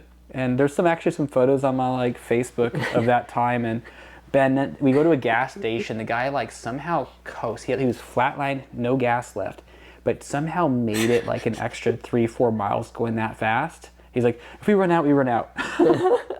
He was a character. But then we stayed at his house. It was a really awesome estate, like pretty really nice estate. And then there's all sorts of stories that he had that you don't know if they're true or not, and they were wild. I'm not going to talk about them there, but I'll tell you after this call. Or after this podcast. Yeah, we're actually on Zoom right now. Yeah, Mike, I'm going to log off. Bye. So then we ended up going up there, and I knew you were there. And so we went up there, and I think we met you at Wunsiedel, I think. Yeah, probably. Yeah. I remember being there with you at least, so the story first checks time. out. Yeah, the first time. And we hung out for a bit, and then we also went to Black River City. We met, I already met I met Martin, Denise, and all the Black River people from the trip to US. This time we went and said hi. And then we had some conversations with Black River. Then we came back, like, I think a year later, and you were there again. And this time it was like not just us there for like a week and a half. You were there for what, 4 months? 3-4 months? No, 3 weeks maybe. Dude, I was there It was for like 3 months. I was there for like 3 or 4 weeks. It was my longest trip ever because I missed so much school because of that. Oh, and we went like middle of winter. Yeah, it was actually kind of depressing, like, because it was really fun, and then eventually it was just like, what are we doing? There's nothing else to do here. Like, we're just stuck in this house in the snow. And it's super dark Yeah, all it was the time. really dark. And it was freezing. Yeah. I would go back. Oh yeah, for sure. But it yeah, was you're just right. like, if you're gonna go there for that long, like, do it in the summer when you can like go outside. Yeah, the funny thing, I've never been in the summer. It's nice. I think even when It's I similar went to here, weather-wise. When did we go? The first trip? I have to look up dates in the first trip, but I don't think it was summer. It might have been summer actually. But I've been a few times. Yeah, I love it out there. It's so special. Same here. I wanna move there. So. You think you would? Oh yeah. Whoa. That's like To Schwarzenbach? Or like... Well, I mean, I would go anywhere in Europe. I just have to get a job that gets me there. So I'm already on that track. I'm working on it. Cool. Yeah, that's my goal. What do you do for work anyway? I work in digital marketing. Yeah. So what I do for my day job is I make sure the website's working really well. Also, our emails are all looking great. Get to our consumers, any of our audience, make sure that looks really good, and try to help not only sell product, but also build a community. And then lastly, all those paid and organic search, which basically means anything you see on Google or being related to my product, I'm responsible for. And I have an agency that I work with that manages that. So then, which is nice, because instead of having someone underneath me, I have an agency that are experts in that help me. Crazy. Yep. How'd you get that? A lot of jobs led up to it, basically. And we can talk about that right now. So actually, when I graduated from college, I was hoping that I could work with Black River. That was like the dream. But then I also interned at this one company that was a marketing agency, and it did what's called crowdsourced video and print advertisement contests. So crowdsourcing is where you enlist the community to create content for you. And how we would incentivize it would be have like cash prizes, like $20,000 to the winner, second place got $5,000, first place got $1,000. And brands would get like really high quality, whether it's commercials or print advertisements, and they could get 20 of them for the price of a commercial, maybe, right? And so that's what we did back then. And I started out selling for them. And then they realized I could video edit because of all the skills I went through fingerboarding. They realized I could do JavaScript and programming, so I could help out build web pages when our web developer was busy. Again, that's stuff that fingerboarding contributed to. I didn't learn coding through fingerboarding, but I had to know how. I used the coding that I learned for my own hobby and love to help manage FFI, to build out little websites like FB Weekly. So all that kind of contributed to these skills contribute towards digital marketing. And then fast forward, I went through a couple companies, and then now I'm here and I'm managing a bunch of a big company's amount of money towards the website and search engine, and I still get to do all that stuff too. Just our video editing team is way better than I am, so I don't need them for that. I mean, I don't need to do that anymore. Yeah. Unlike the smaller companies. Cool.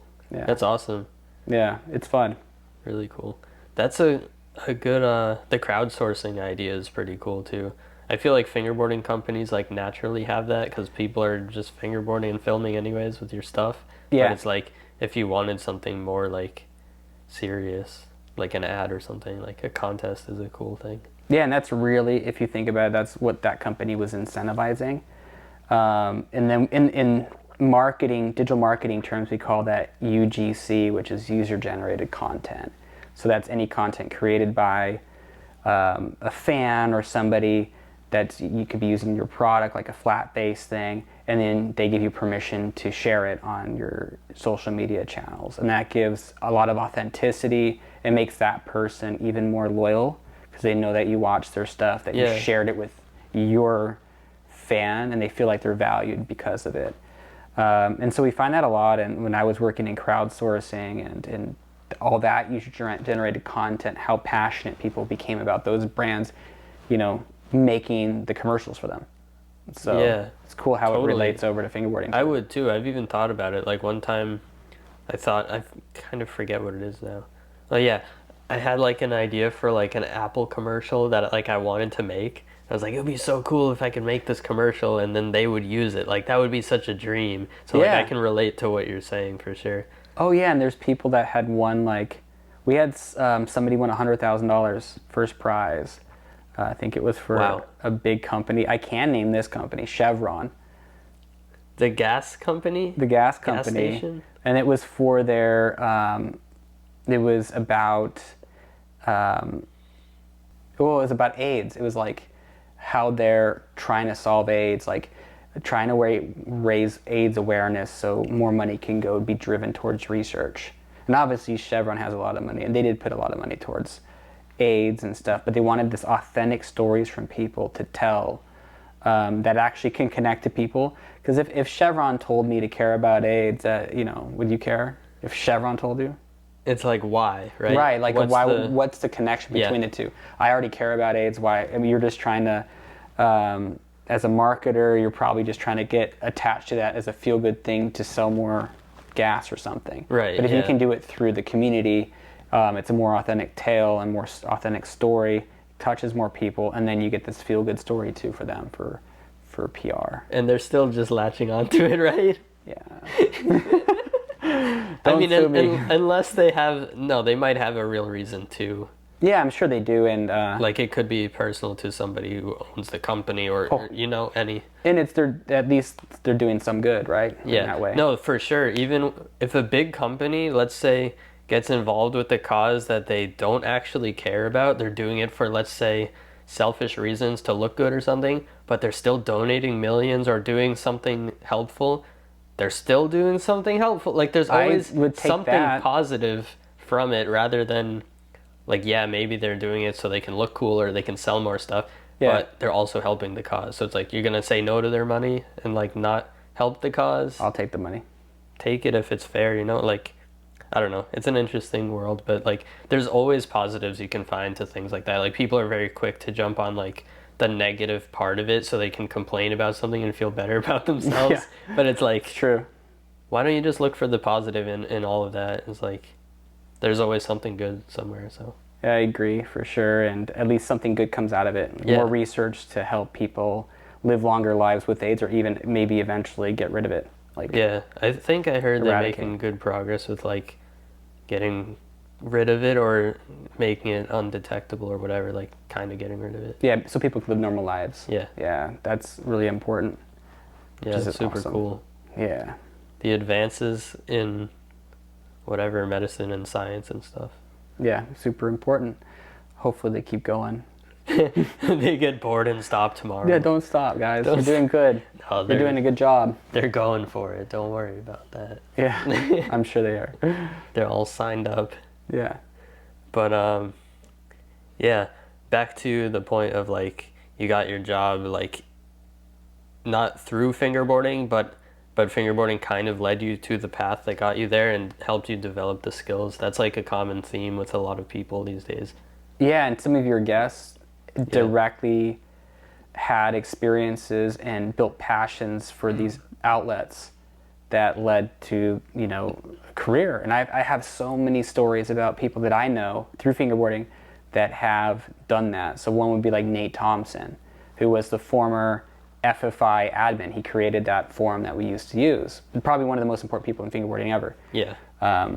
And he now is a 20 times Emmy Award winning cinematographer, doing like documentaries and journalism type stuff. He's made like music videos for Taylor Swift and all these crazy productions. He has his own camera company on top of that, where professionals can rent cameras from his camera rental company. So he's now a full-on entrepreneur. But the passion for filmmaking and being creative, a lot of it was an outlet for him for fingerboarding. Like that kind of funneled into it. And you'll hear stories about that like that all the time. And I know my own experience validates that too. Yeah. So if you guys get passionate about filmmaking, you can really hone your craft through making fingerboard videos or photography. Yep, and stuff like that. Yeah. Yeah, it's crazy. Like, I've developed a lot of skills that could be applied to other jobs if I wanted to, and it's all through fingerboarding. Like, especially video, but also, like, I don't know, product photography or something. Like, to me, it's like so easy to take a nice product photo, but to somebody else might go to school to learn how to do that. Or like, I mean, now you have the internet, so it's not that hard to learn, but even so, it's just like things that come kind of naturally to us because of our fingerboarding hobby. It's like things that other people have to really work at. And it's a really cool thing. Yeah, it is. And it's something that I'm passionate about. Like, I want to help people get those skills too. Yeah. Through and I already told you this, but when I get back into making some videos, I'm gonna make a series. And if you guys like this idea, let me know in the comments, right? Yep. Let Mike know too. Make a series about how you can improve your skill, let's say in video editing. And I'll do a tutorial on that of using a program like After Effects or DaVinci Resolve. And then how you can spin that into a career out of it afterwards. And I think I want to do that for that. Web development would be another one. All these things that have touch points. And eventually I'd like to get on some of these people that were fingerboarders that are now leaders in their craft, like that are known by their industry peers for being exceptional. And there's a handful of people that are like that. So, and eventually I'd like to get them on my channel too, and you guys can learn from them. And if you want to make a career out of something you love that's connected to fingerboarding, you can. This is like the future of education. It's like the internet meets, like, I don't know, I'm thinking of it almost as like, imagine there was a college course or something, but it's just like, or an online course or whatever, where it's like if you're into fingerboarding, like how you can, like, here's 5 different career paths you can go down, and here's how you can do each one. And it's like, all right, I want video editing. Let's do it. That would be so cool. Let's do it. And I mean, I used to make courses as a digital marketer for my previous job. So I know how to make all those online courses. Cool. But I will never charge you guys for that. It's going to be all free. Google's going to pay me for that. Perfect. If you guys give me likes and views and subscribes. Thank you. Yeah, hit the like and subscribe button. Yeah, hit for Mike too. Yeah. I don't know. You don't run ads though, do you? No. No, I don't think I've ever seen an ad on Mike's. Oh, on my videos on YouTube? Yeah. Like, I put, like, the minimal amount because I don't want to bother people. I want them to, like, see the video and just enjoy it because I hate when ads come up. So, like, I don't do the, like, mandatory ad before it and stuff. Do you? I have ad block. I don't see any. Do you want to look I don't really even quick? know. I don't have my phone on me, but... Yeah. Every box is checked. Every box is checked. Once in a while I'll do it, but very rarely because I'm a like, marketer, man. I'm trying to I'm trying to make some money so I can invest in the quality of the video, and then no one has to pay. They just have to pay with like their eyeballs, and they can use an ad blocker. Yeah, exactly. Thank you guys for watching my video. Yeah, I don't really make much on YouTube. I should probably make more on YouTube, but I don't know. It's never been a priority, you know. Yeah, I'm not going to make my career off of it. And my money doesn't really ever will come from that. Just enough to have a little extra, and then get an extra lens or a new light, and then do a giveaway. And I've probably given away more stuff by far than any amount of money I've made. Actually, not even close. I'll give you some flat face stuff you can give away. You hear that, guys? Go to CD Playa on YouTube, and you guys can win some flat face wheels. Oh yeah. Hashtag win some flat face because of Mike Schneider and CD Playa. That's the hashtag you have to use. I don't know. It's a really long hashtag. Yeah, we should do that. It'd be fun. Yeah. I'll see what I have here later tonight. Yeah, and speaking of flat face wheels, these are not what we're giving away. But if you guys haven't, I don't know if these have sold out yet. But the new Polka Swirl wheels, they're amazing. They're amazing. Yeah, they're really good. I actually am using them too. Yeah, Mike's using them. I'm going to use them. Haven't set it up yet, but I got one of these Pokemon decks from a friend of mine who got it through FB Christopher, who, if you guys don't know FB Christopher, he's on Instagram and TikTok and YouTube, and he's a really cool guy. I think his wife made this. Whoa. Or fiance made this. Cool. And so they, a friend of mine knew that I got these wheels, and somehow I ended up getting gifted it. So I'll be setting this up really soon. Get some nice trucks on there that are white and red, you know? Oh yeah. Make it all match. And this is cool. You got to get some Polka Swirls. And you got the, what, toffee swirls or something? Yeah, I got the toffee swirls, and I got the caramel swirls are like gorgeous. So as you know, I've always liked the swirls. Yeah, they're so fun. I got a lot of new ones recently. Yeah, and they all feel a little bit different, which is the cool part. Because you have all they're different materials. So like, each set of swirls wheels feels different, and they just look so fly. Oh yeah. Fly. I think I have now 6 set of swirls. Because I have the Arctic swirls, which are my favorite of all time. They're the best. So if you can find that material, Arctic swirls, I'll buy you out. I'll make more eventually. Cool. Probably be like a year from now. Sounds good. Yeah, whenever you get them, I'll be on there, and that's me like hitting the little plus button for quantity. Besides fingerboarding, what do you like to do? Like that you haven't mentioned yet at all? That's a good question. So I was really into video games for a long time, like Halo, and like I competed in tournaments for a bit. World of Warcraft was really bad, and that's kind of why I quit for like 2005. That's a real story. So I was always really good at that, those games. Obviously, video editing I've already mentioned. I like learning a lot. I like reading. I love history. And so those are like I'm really passionate about. I'm passionate about learning anything. It could be about science. It could be about history. And it's something that I've always been interested. When I was a kid, I would read nonfiction books instead of fiction books. Yeah, dude, me too. I'm actually stoked like to hear that because I like learning stuff and learning random things and reading books. Yeah. And it's like some people do, some people don't. A lot of people don't though. So I'm like, a lot of people don't. And I love history. And I like learning. History is crazy. History is great, and then getting different perspectives on things. Yeah. Especially in history, because you're learning. There's no black or white history. Like things are never that way. And then once you can understand that, even the history that's portrayed that people think is correct may or may not be. It could be. It's how somebody wrote it. It's how someone, and how you interpret it as a historian. Yep. And most good historians will know that. Like, they'll get all the primary sources. Well, this is what we think the day in the life was like, somebody back then. And then what details are like inappropriate, so they get left out, and then it gets lost, and then the story doesn't make sense. Like, there's so many aspects too, just like how history changes over time. Yeah, 100% does. And that's kind of like one of my hobbies, and cool. I've turned studying into a hobby recently because I'm doing that GMAT test. I'm going to be doing that later. It's like right in here.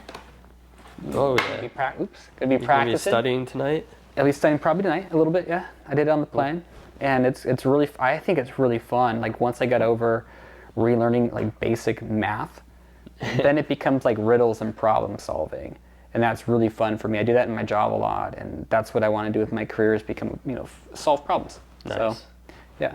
That's sweet. I like that. Yeah. We got a smart guy over here, everybody. Sweet. Yeah, that's cool. Were you good in school, like grades wise, or? It depends. I always was good at tests. And then school wise, I would usually start off, whether it's high school or college, first semester do really well, second semester I'd tank. And then I'd have to fight my way back up, and I'd end really good. Like, I'd always end on a really high note, and I always look good to schools. But, like, yeah, there always would have, like, this lapse of focus. And that's just, in general, like, I get distracted by other things pretty easily, especially in conversations.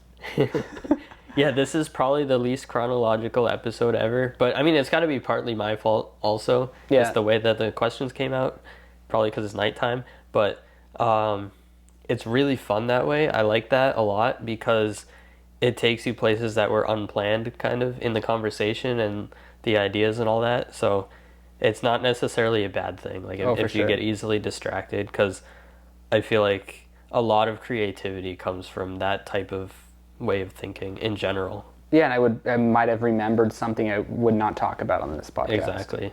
Yeah. And something I wouldn't have thought to ask about or didn't know about. Yeah. Stuff like that. So I think it's really cool. Like, yeah, sometimes I'm really focused and sometimes I'm kind of like jumping from one thing to the next and to the next. And it's like a lot of times when I read books or like research like a topic, something gets interesting and like I'll go so deep into it for like a day, a week, a month, whatever it is, and like learn a ton about something. And then I'll never look at it again and be on the next thing. The Wikipedia. Deep. Yeah, and you look at the sources and go into them. I was doing that the other night, dude.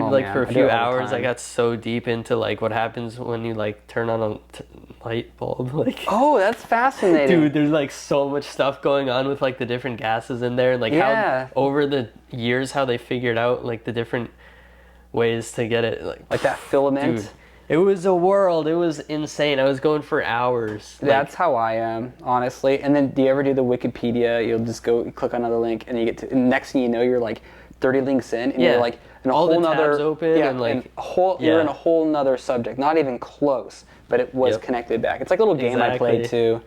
Before I go to bed, it's like I have to do go 6 deep. That's what I call it. Oh, dude, I should start doing that because It's a fun game. Yeah, I was like, and you learn a lot. I was reading about so many different things from that because it's like all I wanted to do was look up this crazy thing I saw on YouTube, and then I was like, oh, what's this? Like they have all the different clickable links like as you're reading the paragraphs, and just like, oh, I don't know what that is. I don't know what that is. And you go back sometimes. Yeah. And then it just like takes you, cause dude, this guy had like this generator from the early 1900s, and he was like spinning this big wheel to turn it up, like on YouTube, and I'm just like, I gotta look this stuff up. Like what the heck? Like people were doing some crazy stuff back then. Well, and that's actually how you even with spotlights, you know, that's what you would do. Even recently, when I was a kid at like a camp, we had like this generator thing. We would wind up a certain amount, and then that would power a spotlight for us to use. Sick. And it would keep going like afterwards, but you have to wind it up a certain amount of time, and then it would go for, I don't know, an hour. So kind of like that, right? Yeah. Okay. But it was like, it was chugging along, like there was steam coming out, it was water coming out, and it was super loud. This dude was like firing up like one of the oldest light bulbs like that they still had. Like there's not even glass on this thing, it's just like 2 rods like this, held by like a clamp, and then like the generator was like half the size of this couch, like to power that thing. And it was just like a little like glowing like thing in the air, like between 2 metal rods. That's insane. And he was at like some kind of like cool like convention of like old stuff. Like I just love that like people have like their hobby and they just go so deep into it, like whatever it is. Like we're in fingerboarding, and this dude just like, old light bulb, let's go, old power, old everything. Yeah. So yeah, it's fascinating to me. You can really get lost in any topic, and there's so much to learn, and you never know, it might relate back to fingerboarding or to something else at some random point. Or like, I mean, I get some of the ideas for products I've made came from like crazy like tangents, or like, you know, you might be in somewhere on the internet and like hear about a material and like the properties of material, and like that could be good for a wheel, you know, like yeah, totally. Some of my wheels are like space grade materials and stuff. It's like it's not the ordinary, like it's not just like plastic. It's like stuff that's specifically been engineered, like a polymer or whatever that's been engineered for space, like because spacecraft. That's why they feel differently. They have different properties to them, you know? Yo, like, space age wheels coming. Yeah. The O wheels, I think, are one, like, those are so durable, the gold material. Yeah. They, like, wear down the machinery that makes the wheels. Oh, my God. And it's super expensive, so we have to, like, pay for new tools sometimes because it, like, just wears it down. And the material is like super expensive. But yeah, it's awesome. They're great wheels. Like you can use those outside. They're not going anywhere. You hear that? Got to get the old wheels. I love the old wheels actually. I still have those. So good. I have a set. Yeah. What's the hardest challenge you ever had to overcome in your life? That's a really deep question. I have a few things. Even better. Take them through them all. No. No, it'd be too long, and some of them are too fresh. Like, so I'll go with one. You know, actually, during college, I did World of Warcraft. I was mentioning that, and I like tanked the second semester, like really bad grades, to the point where like, you know, academic probation basically. I got addicted to a video game. That's a pretty hard challenge to overcome. Yeah, and it took a long time. To get off. What was that like? Like the addiction to that. Or just like overcoming it? Both. Yeah. So the video games, I played World of Warcraft. It was a fun game. I had friends that played it. And the next thing you know, went from playing like 2-3 hours at a time, which is a long time for a video game. Then it became 5 hours. Then it became 10 hours. Then it became 18 hours. Whoa. A day. So like, it was a lot. And in that game, it incentivizes you to do that. So it was really like nonstop playing. And then I got into like all the high level stuff in that game and was doing really well in it. But then obviously when you're spending that much time in something, everything else suffers.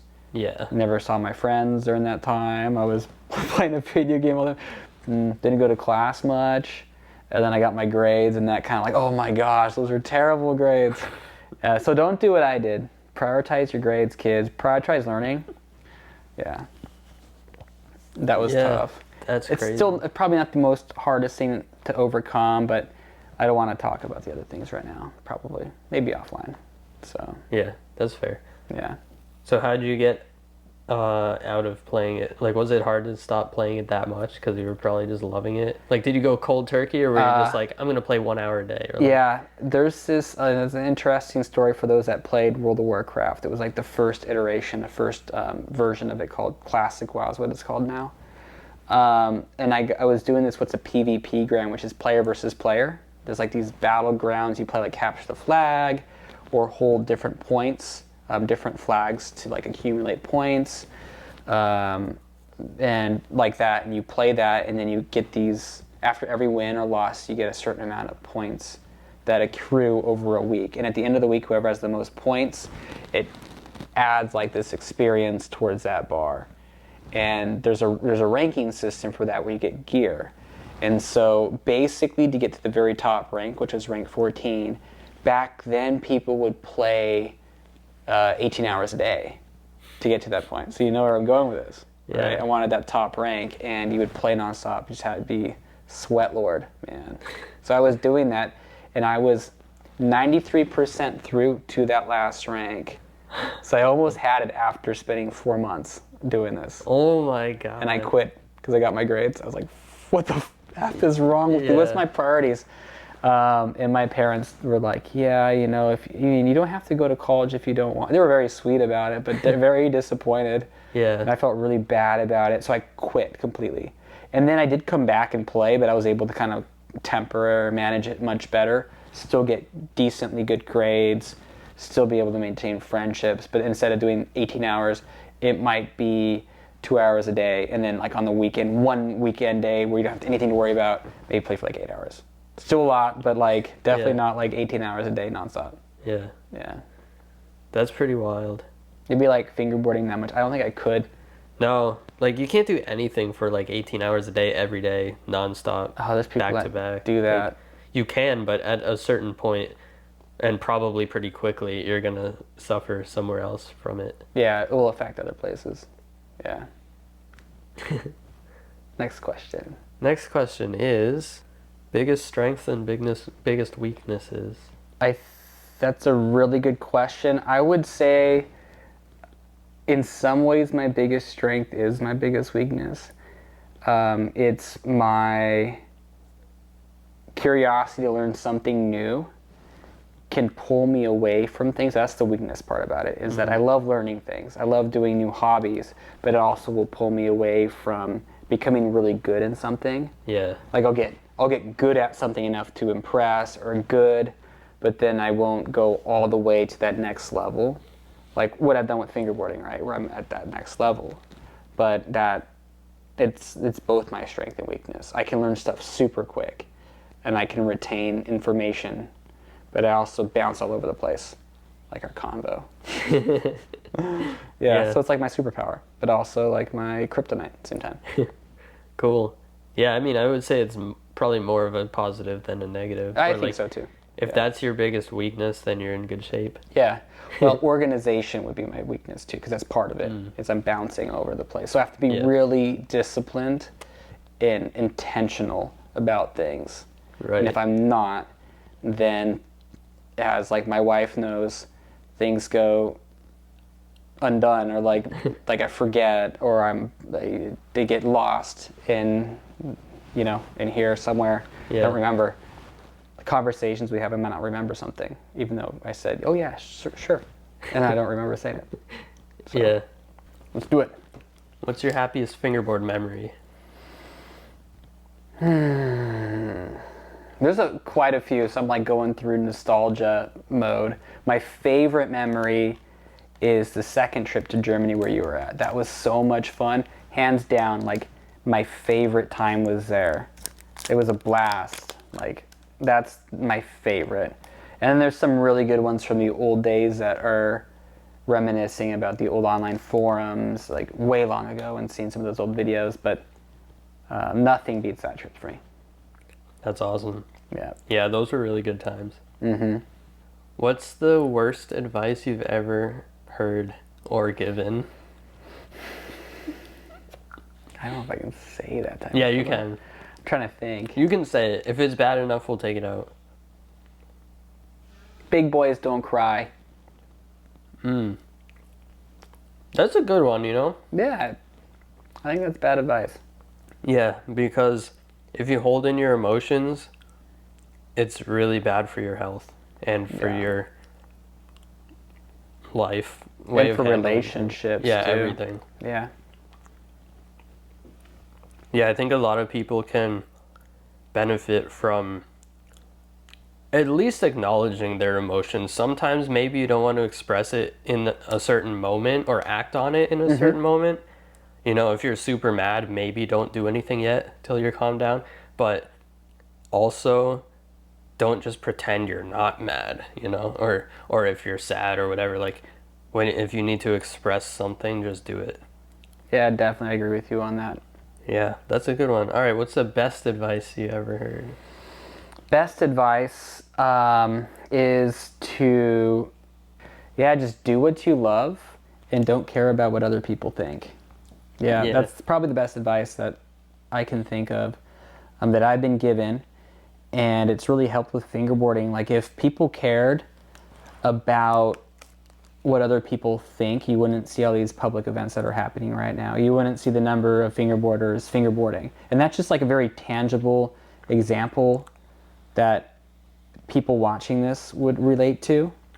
But I mean, that goes with almost everything else in life. Like any other hobby you may have that you kind of feel like people look at you funny. Maybe you want to go to the gym, but you're really anxious and nervous and you think you're going to look like stupid or whatever. No, you don't look stupid, and even if you did, who cares? You know? Yeah. It took me a lot to get over that. That was the thing I struggled with when I was like in middle school and high school. Or early in high school. I wanted to look cool. I wanted to be popular and people to like me. And I think that's another thing is like, be true to yourself. That's much more valuable than, it's okay to care about what people think about you, because that's important.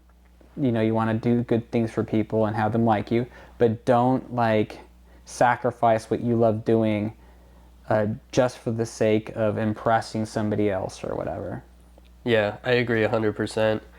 Especially like if you do, let's say you put on a fake front or whatever, you try to be different than you actually want to be. Let's say like to impress some girl or something and get her to fall in love with you and marry you. And then you marry her, and then like eventually it's trying to come out of you that you're not that person that you portrayed yourself as, and then like she doesn't like the real you. So you instead do your real thing from the get-go the whole time, and then the right people that are supposed to be in your life will think that it's cool, and the people that are like not open-minded enough to appreciate the real you, they're not gonna think you're cool. And you don't want them to think you're cool. You might in the moment. You might be like, oh, I wish this person thought I was cool. But later on, you'll be like, oh, you know, now that I see what they're like, I'm glad that they don't want to hang out with me. Yeah, like, man, it happens. I found these way better people instead, like people that actually think what I'm doing is cool. And yeah, it's huge. Yeah, and you get really good friendships and fulfillment from that sort of life. And it took me forever to learn that. So... yeah, I think that's, especially like during teenage years, that's like... oh, it's normal to feel that way. Very normal. People have to figure out that on their own. And some people it comes really fast and easy, and some people it takes a long time. Yeah, definitely. That was a good question. Yeah. I feel like there's always like, I don't know, an actor whose parents wish that they became a doctor instead, or a doctor whose parents wish they became an actor. Like there's always like somebody that's super good in their field, and they almost didn't get there because the people around them like thought they should maybe do something else for some different reason. Oh, and I have friends that are really successful, and they tell me that their parents were upset about it forever, and it's still like a point of contention. Even if that person is like doing both, they're happier and they're more successful in every single sense of their life than their parent or a friend or whatever, former friend. Yeah, that's crazy. Yeah. I mean, you got to be open-minded to different possibilities. Like, I don't know, I guess if you're a parent or something, or like the people around you are maybe not doing what you think they should be doing, whether it's your relatives or friends or whatever. It's like at some point you have to put yourself in their shoes and like try to understand it differently than how you currently do. Be like, oh, you know what, maybe it's, you know, they're good at it or they like it or it's helping people or whatever the heck it is. Like, just go for it, you know, because why be here if it sucks, you know? Yeah. Make it better, enjoy, like do the things you want to do. You'll be happier. So. Did you ever have a strong belief that you changed? Oh yeah. Like really hard, and I can tell you multiple points at which I've like changed. Cool. Yeah, so I'd say a big time for me, probably senior year in high school, I had some like realizations about who, you know, all that insecurity I had of wanting to impress my friends. I actually had some really good true friends, and they didn't give a whatever about what people thought. We just did what we wanted, but I still wanted to be cool and too cool, you know, and I wouldn't laugh during comedy shows, that type of behavior, you know, really looking back, I'm like, man, I was dumb. But, you know, you want to look cool. A cool guy doesn't laugh at that. So yeah, that's one point. Another point was... Well, how did you did it come about that you noticed or changed it? I really just hit this point where I stopped caring about what people thought. It was, I don't know, I just kind of got there. Yeah. I thought I was cool. And I was like, yeah, you know, I don't care what people think now. I think I'm cool now. And it had nothing to do with how I thought people should be cool. I was like, I'm actually cool. I skateboard. I'm really good at this hobby. The girls actually like the hobby when they see it. They like the cologne I wear. Kind of joking, but no. And people liked me, and I knew that people liked me for who I was. Later on, I realized that, and I started, you know, joking around a lot more, having fun. Vegas probably. Vegas might have been a little bit before that, but I think I started becoming like that around that Vegas video, actually. Stop caring what people think. Because you were a big shot fingerboarder. Oh yeah, that's paying the bills, and I was a lifeguard too during that time. Whoa. If you watch it, you'll see some like lifeguard shirts. I'm wearing the sunglasses. Did you ever save anyone? Actually, yeah. Oh. Some kids, yeah. And really? A lot of babies. Parents are terrible. They will. Whoa. We had a baby pool, and it's like, you know, very shallow. And I always stand in the baby pool. Like I'm there with, and it's not even that big of a pool, maybe this big, it's has this couch, but like that. Mm-hmm. And parents would like, I mean, they're not supposed to be doing this. They drop their kid off, and they try to go away. And I always tell them to come back. Like, you have to be next to your kid. Yeah. Like, you could be chatting to your friend, but all it takes is a baby to go doop, and it happens all the time. They just go, and they're like, in the water. They can't get themselves up to just floating head down. Oh my God. And I've had to do like hundreds of like, it's not hundreds, but like, you know, every day, pick the kid up. That's technically a save. You know? Yeah. That's crazy. And then actual saving twice in my life. The first was at a swim club that I was a lifeguard at, that same pool. And there's these two girls. They were like maybe 7 and 9. And they're not supposed to be going towards that deep end. And they slowly started getting out there. They're not that far. They're like halfway through the pool, but they're not tall enough to touch. And the one girl keeps on pulling on the other girl. I'm watching this. I'm like, oh no. I'm like, I'm going to have to jump in the pool. And then what happens when we jumped in the pool and did a save is we had to leave. Like, they made us like do a report. And then I'd still get paid. But then I liked I wanted to get tan. You know, like I didn't want to get off. And you just don't want to jump in. Because you always think about, well, what if I didn't need to jump in? Yeah. But I ended up jumping in within like 15 seconds, grabbing both girls. They started like full on like... They went under together? They were getting listless and struggling, and then they stopped splashing. Like, slowly stopped splashing. And you're like, yep, I'm in. Right away. Like, because you're not sure, because you can't tell if they're playing or not. Yeah. So that happened. And then the second time was I was in Hawaii on a beach. And it was in the island of, I think it was Maui. I think it was Maui. I don't remember. Been to the islands too many times. So you were just visiting or something? Just visiting. You weren't like working as a lifeguard there? No, but I was. But you knew how to I was a senior in high school, and I was a swimmer, water polo player, and lifeguard. And there's this Japanese couple, like, you know, and I can see them kind of getting caught by the riptide, And you know, a riptide, you know, it can pull you out without you noticing, and they don't pay attention. And then I see them start to struggle out there, and they're trying to fight against it, which is the worst thing you can do with a riptide. Because you just tire yourself out. And they're like 60s. And so as I'm seeing this, I'm like, someone has to go out there. There's no lifeguard up. And so I went out there and probably went out 200, 300 feet from the shore or so. You know, pretty darn far, like multiple pool lengths away. Yeah. Like multiple Olympic-sized pools. So probably 100 and 200 feet or so. Maybe even longer than that.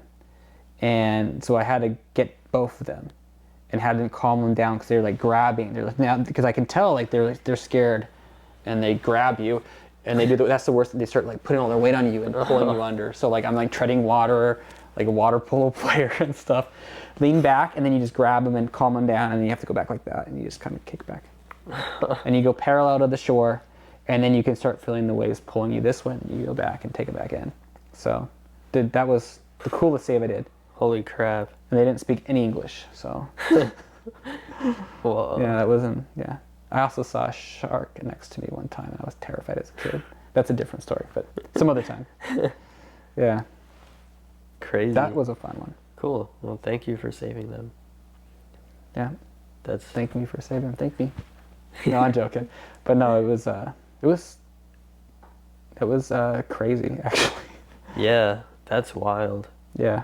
Can't imagine. And much respect to all those like people that save people's lives, because I can, especially in the ocean, that was not that, the waves weren't dangerous. It was that tide that was dangerous for certain people. Yeah. And it wasn't like there were like crashing waves over them. It was very calm for the most part and seemingly safe. Imagine if it was like the big waves though. They would have been. Yeah. Yeah. That's crazy. Mm-hmm. Yeah.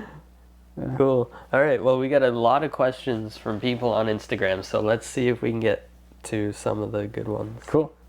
What's your favorite fingerboarder? Not who. What? What's my favorite fingerboarder? I'm guessing they mean who. Yeah, if it's who, that's a hard question, and this is going to be totally full of tangents because I have a bunch. And it depends on what time period we're talking about. Like, you're talking about my favorite of all time? Are you talking about my favorite now? I don't think I could answer it succinctly. All right, so give us a few favorites from a few that come to mind. Okay, so a lot of people I know personally. So like you are like one of my favorite for sure. Definitely one of my favorite. Yes, Jay, Audrey and Witzel, Barton Winkler, Nick Herzog. You know, like it's like those people are awesome. And there's even so much more. I could go on and on. And I could tell you people that I have been really loving recently, like fingerboard style, that I've seen people that are newish, and I'm like, wow, that's so cool what they do. Oh, there's this guy, Wolfgang, who like blows my mind with his tricks. I don't know if you've seen him on YouTube. Yeah. But, like from 8 years ago, most of his videos, but he just does crazy stuff. And I'm like super inspired by his stuff too. Sick. Yeah. Yeah, and there's some fingerboarders around the world. Francisco Martins, who just won the Pateo contest. That guy's insane too. I love watching his stuff as well. Nico Frank. Yeah. Yeah, there's a lot of good people. And I just, yeah, there's like hundreds that I'm like thinking are my favorite, and any day it can change. Yeah. Yeah. Favorite deck size? That's a good question too. It depends, because I will ride a 26 all the way up to 34. I think 34 is too big, but that's my main. I'm riding a 34 right now because I love this grip skin deck. So, yeah. All sizes. If you had to pick one for the rest of your... Oh man. Well, the problem with 26 is just no professional trucks. So I can't say 26. Probably either 30 or 32. And I'm leaning more towards 30, not 29, but 30. So like my favorite deck right now, besides this one, is that Berlin Wood split ply that was made by Mike Schneider. Really? Yeah, that's the one I've been riding. You have Arctic swirls on that with some Black River 3s. That's awesome. With red ones. Yeah, that's my favorite other set. I didn't bring it, but I'll bring it next time. Which ply is it? What does it look like? It's like kind of like the red ply, like rising sun almost. Yeah. And it has the natural in between. It's red and maple? Yeah, red and maple. Yeah. I ride that all the time. Sick. I haven't filmed much with it recently, so but awesome. I film a lot on it too. Was that from that second Germany trip? Second Germany trip. Yep. Yeah, because we were doing all the split Really plies. good boards from that era. Oh, dude, they were so Like, good. I That still mold. have a lot from back then. Yeah. That's sick. I was looking at some the other day, like on my wall. I'm like, I kind of want to take this down and set it up You should. again. I do sometimes. Good. I was going to say you Various should, boards. because I Yeah. have so much joy pulling out that, or my Yeah. old mold Berlin wood, even my Evolve Yeah. with, I'm pretty sure I Yeah. still have like a blue Evolve from way back. Oh, like still set up. you should ride it. I will. Oh. Yeah, genius. How did the Chris Daniels fingerboard trick originate? I'm surprised we didn't get to that. Well, That's and perfect. I'm assuming the one they're talking about is this one. Oh, jeez. This one. Kinda. I can't do it right now. Oh yeah, that was the original, right? This is the second one. The original Oh. one was the switch ollie. Oh varial, yeah, like that. everything's a Chris Daniels. There's multiple. Remember? Everything's Yeah. a Chris Yeah, I Daniels remember that meme. one. Taylor Lucas and so the original one it was on accident. That trick in Formacin was an accident. Sick. But again, I learned how to do it afterwards. That's so great. I kind of was just trying to catch the board, and that was it. And I might have been trying to do it, but I don't know if it was before or after. But how it looked, where I caught the board like that, dipped down, and just twirl it back super quickly and did that, I was like, oh, that was so sick. So then I learned it and started doing it every single time. I think from 2006 until 2008, I was doing it all the time. I would do switch flips into it. I did it in my first run at Rendezvous 5. I did one in there. I did that trick in there. I think I did a fakie too. Sick. And then this one was probably 2005 or so. And I just really liked the way nollie flip body varials looked. And then I decided, well, I could try to pivot it. And so I just did it, And I have one of the earlier clips I have on YouTube of me doing it probably in 2006, maybe 2005. I was on the Tech Deck. So it's on my YouTube channel. Cool. Yeah. And then I started doing that a lot too. And then I think probably Taylor Lucas or somebody started saying, or maybe you, I don't know who did it. Yeah, I don't know. People started calling it the Chris Daniels. So both of them were called that for a bit actually. And then that one I think went over maybe. The nollie flip body varial pivot, whatever it is. Yeah. Then I do nollie trays like that. Do it too. It's Oh fun. yeah, that's sick. That's a fun one. So yeah, guys, so that's how it came about. There's 2 different versions, but the main one, 05. Tim Hurley, tell the listeners about that crazy shaped one-of-a-kind preet you used for a long time. Oh man, I should have brought that deck. I still have it. It's my favorite board ever. Send me a picture when you get home and I'll put it on the screen. I will. Yeah, actually, I have the original photo that Peter Ringel had, and it had a little ladybug on it.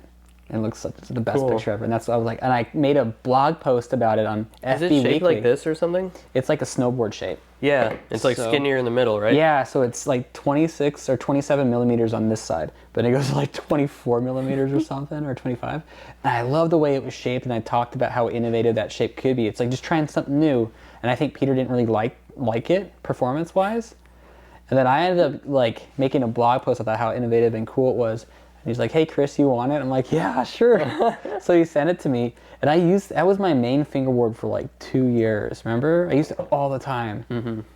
That was the sickest board. Beautiful bottom ply, this beautiful wood, and you'll see it. It's going to be behind me. I'm joking. But it's it's an amazing board. Cool. What's your first video part? Okay, my first video part was filmed in 1999. Really? Yeah. Whoa. And it was me and my friend made a skate video. And I don't have the actual footage of the skating, but I have all the clips of both of us of our fingerboarding. Whoa. So I do a nollie impossible 5-0 in it. I do a kickflip manual. I do a kickflip, a nollie frontside tail slide. You got good fast, huh? Yeah, I was doing all these tricks. I'll show you. You'll That's see it. sick. I'll Yeah. put those clips. I'll give it to you. have it on YouTube. And Cool. yeah, and my other friend does like a tray flip board slide. He does like, I think he calls it a hard flip, but it's more like just a big like vertical backside shove it, ghetto bird type thing. Yeah. So he was really good too. We had so many good fingerboards at my school. So That's awesome. that was my first fingerboard part, was through a skate video with my friend. Nice. I wish I had the whole thing. It was to Gangstar, the rapper, you know? Very traditional 4-on-1 style. We tried to make it like 4-on-1, had Gangstar as like the background music, you know? And one of the songs was actually from Shorty's Fulfill the Dream. Nice. That was epic skate video, by the way. I'll have to watch it. Yeah, it's epic. When's your next full part coming out?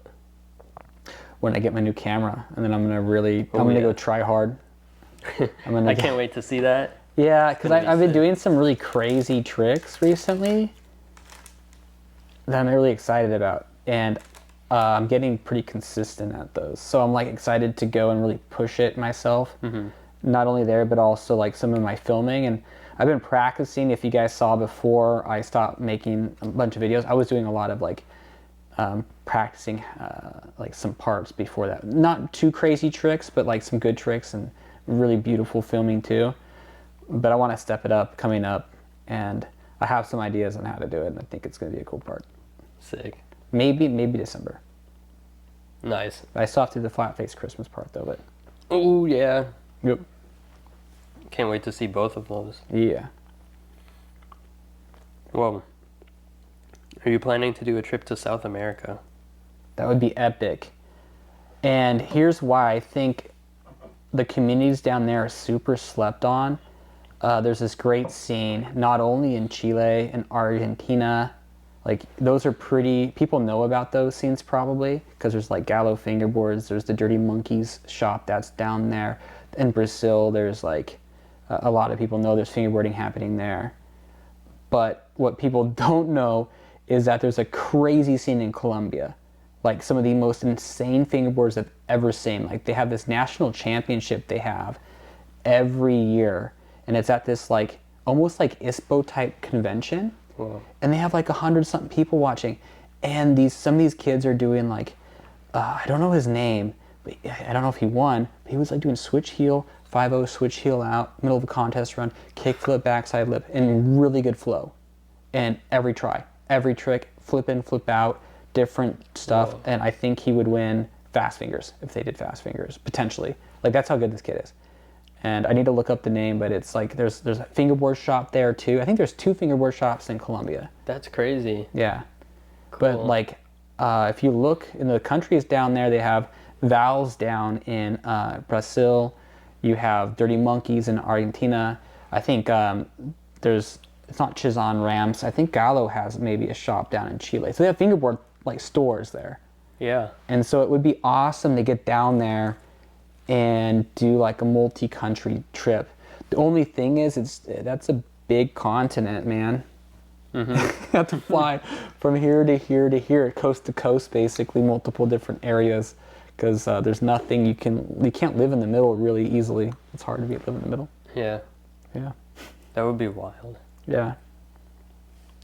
Fingerboard tour. We should do a fingerboard tour again.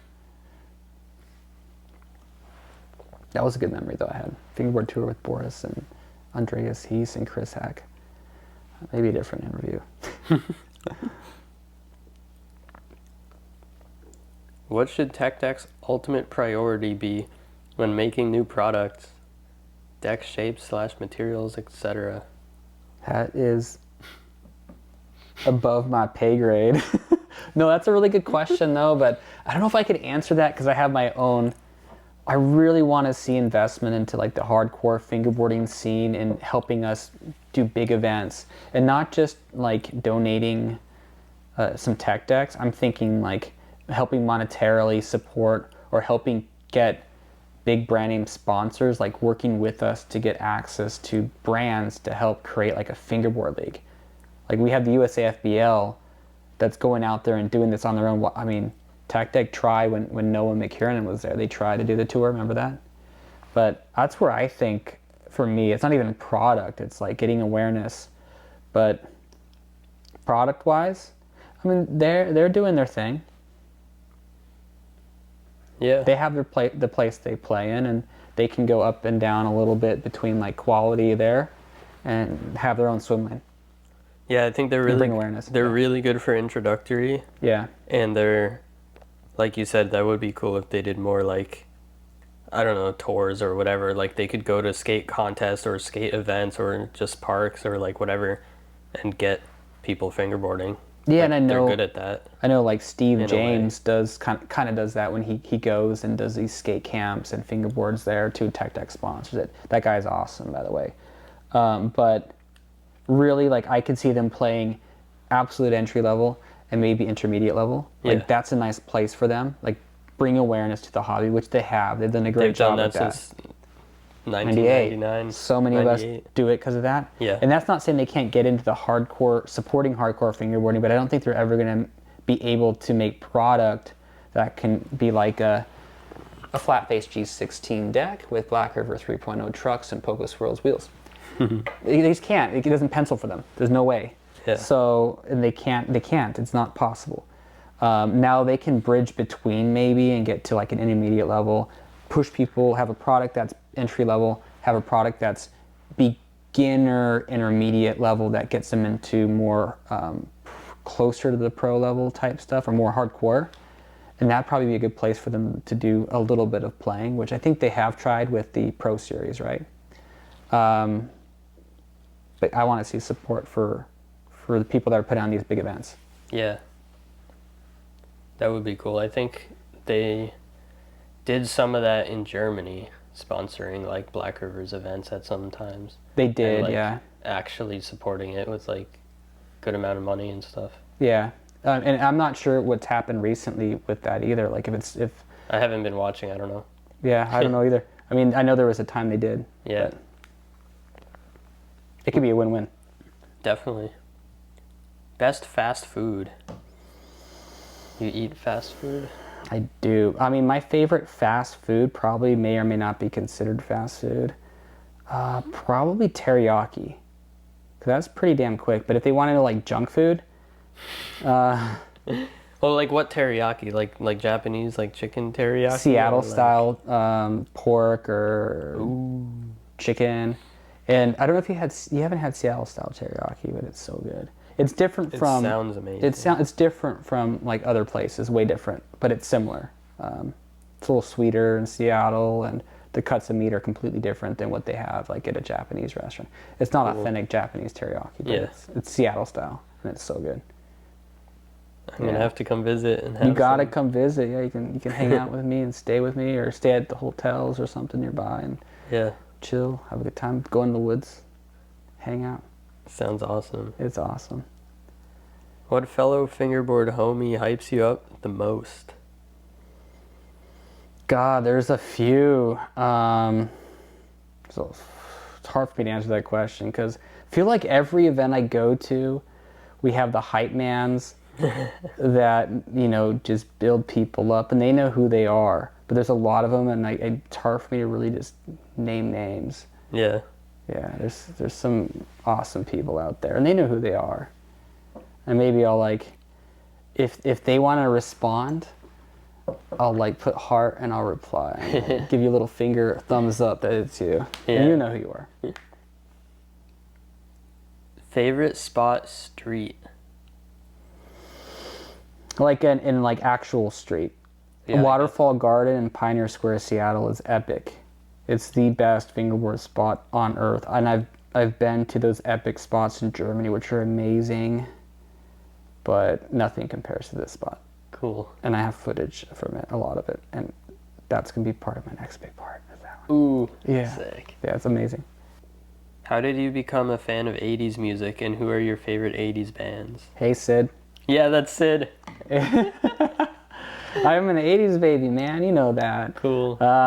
My favorite 80s bands, it depends. It's a tough question because there's so many that pop into my head. Sometimes I like new wave and those bands. Sometimes I like the pop music. God, that's a hard question to answer. I like old 80s, electronic music too. Some, what is it called? Belgian. There's this crazy music out of Belgium in like the late 80s. It's wild. That's some fun stuff. I don't know about bands though, like what I would think is my favorite. Maybe for metal, I like, that even changes daily. Sometimes I like Metallica, but I don't know. Metallica's awesome. They're pretty cool, but it's not my favorite though.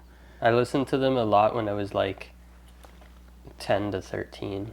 Oh, Toto. That's my favorite. Fleetwood Mac, they're not really 80s or late 70s. I have 70s. Fleetwood Mac over there. Fleetwood Mac's my favorite.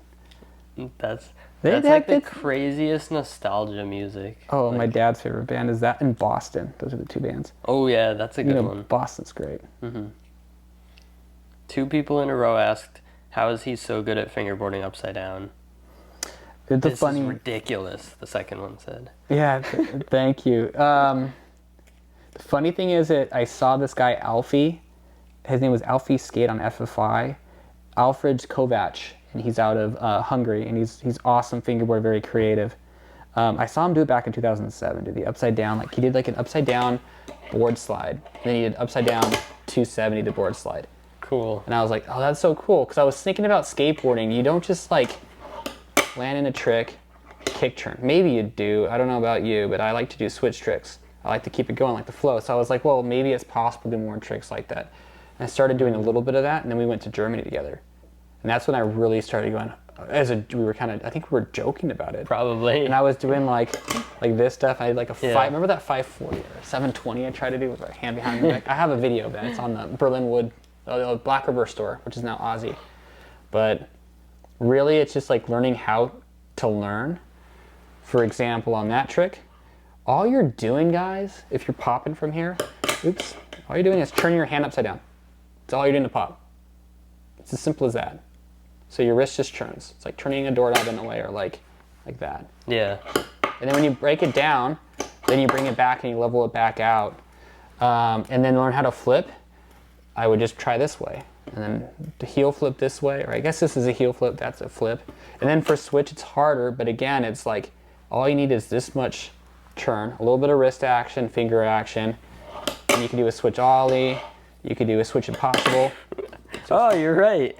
I've never done that. Look at that, switch impossible. Can they see that actually? Yeah, maybe. I just said the switch impossible was pretty sick. I missed it. I'll have to watch the footage. Yeah. But yeah, you can like, it just practice in time and getting used to things. And there's a reason why I do. I know a lot of people think it's silly or stupid to do tricks that way, and it's like, but eventually my goal, as I was telling Mike off this call, I want to do tricks like with my hand completely vertical from the stance, and I've been practicing. Like I can do heel flips like that, I can do kick flips like that from switch or regular. Crazy. I can do switch no complies. I've been switch no comply heel flips and stuff like that in the grinds, and we'll see my new parts coming soon. But it's like this whole new frontier, and honestly, fingerboarding gets boring if you don't push things, you don't do new things, even if it's seemingly silly for some of you guys. But I can't do the same trick 20 times in a row, over and over again for years on end, just because I want to do like simple style tricks. It's not my style. I'm not talking trash, but I like pushing myself. Yeah, it's really, really fun to just like keep trying new things or weird variations of things and stuff like that. Yeah, and I'm not saying that, focusing, if you want to improve your style, that's fantastic. I think it's great people who have really perfected the style through getting that perfect, maybe it's a hurricane they're doing. And just that simple trick, which is really difficult to do perfectly, I respect that, and I love that actually. And there's some fingerboarders like that do hard tricks that also do the stylish stuff too.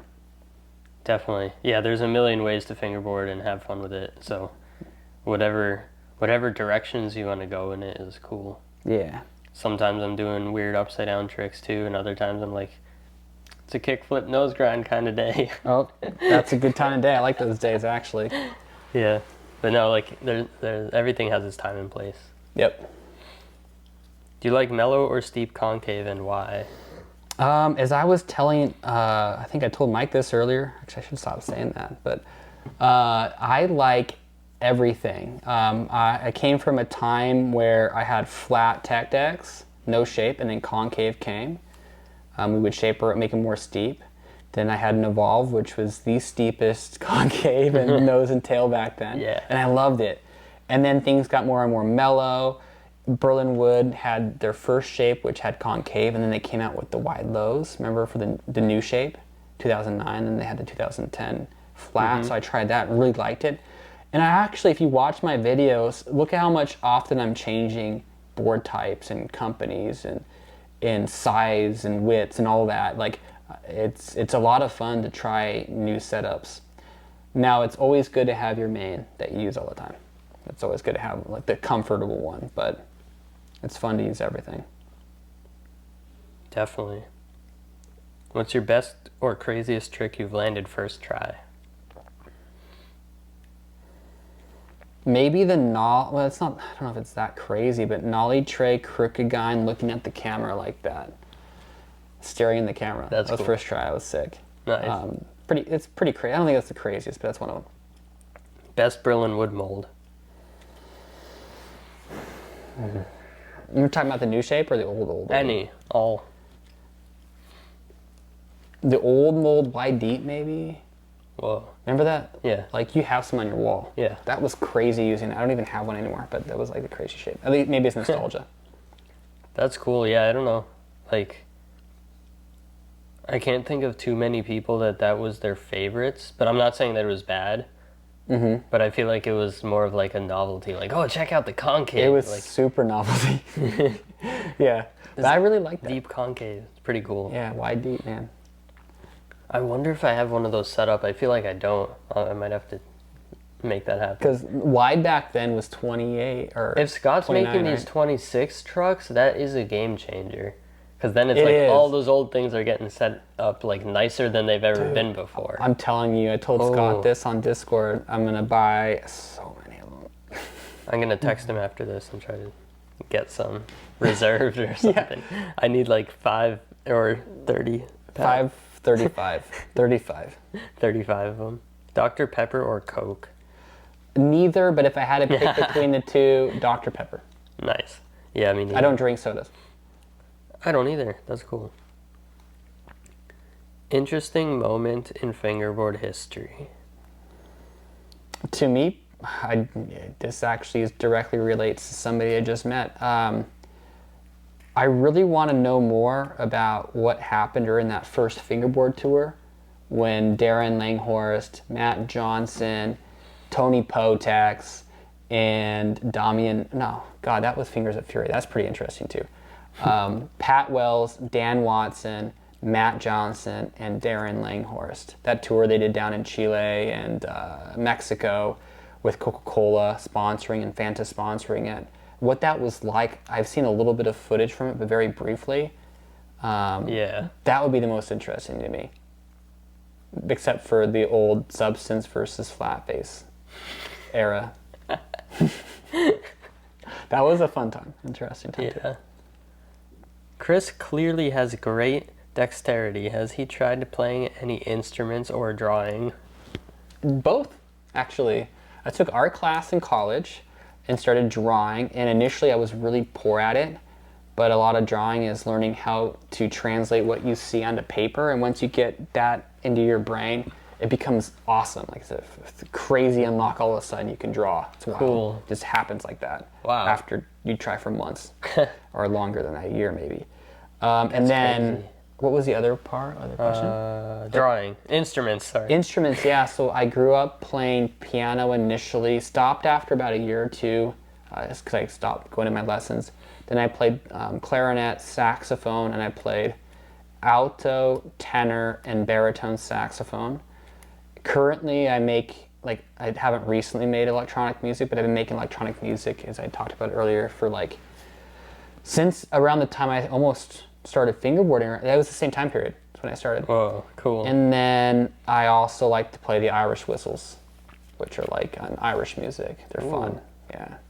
That sounds cool. They're really fun. And easy to play. What does he eat for breakfast? I usually don't. You don't? Depends on the day. Wow. Some days I'll have eggs and Ooh, I love eggs. cooking. So I love cooking. I do oatmeal sometimes too, but I like to cook a lot. So Nice.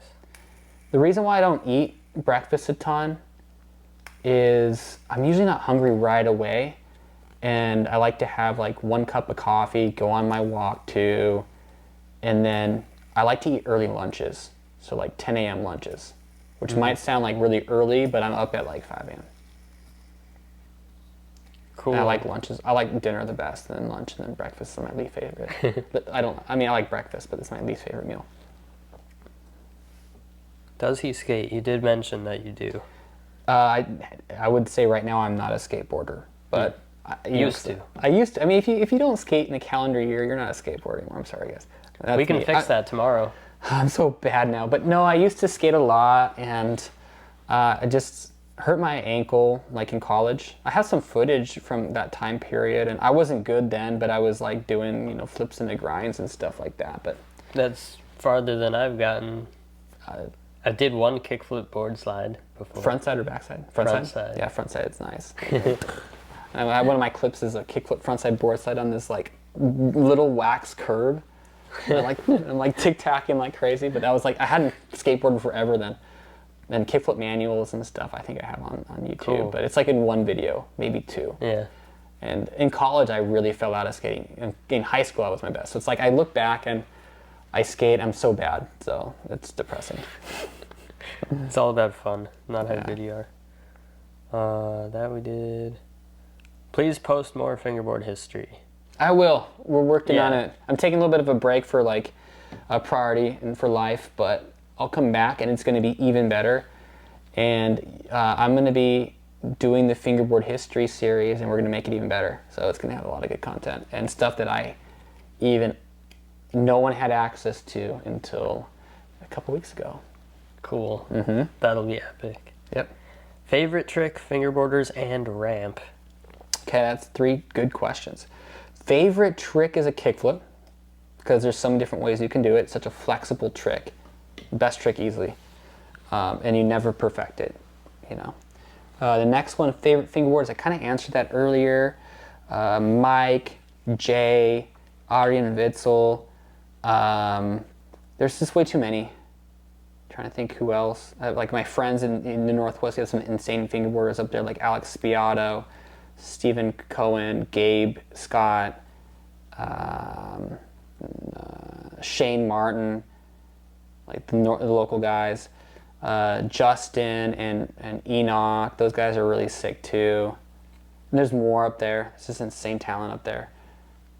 And then there's all the international guys. I could go on and on. Name them all. Okay. Witzel, he's my favorite. Nico. And then the legends like Nick Herzog, Elias, Martin Winkler. And maybe Martin might be my favorite of all time. Blew my mind. Although like Matt Johnson and Dennis Steemack. And, The classics. yeah, those guys too, so far ahead. Bo Marchant. No one knows him. He would have been the GOAT. That's an old one, yeah. Yeah, from 2000. Whoa. Hardest trick from the Vegas Form of Sin video. Really good. Who asked that one? That's a good question. King of the Hearst. King of the Hearst. That's a really good question. I really appreciate that question.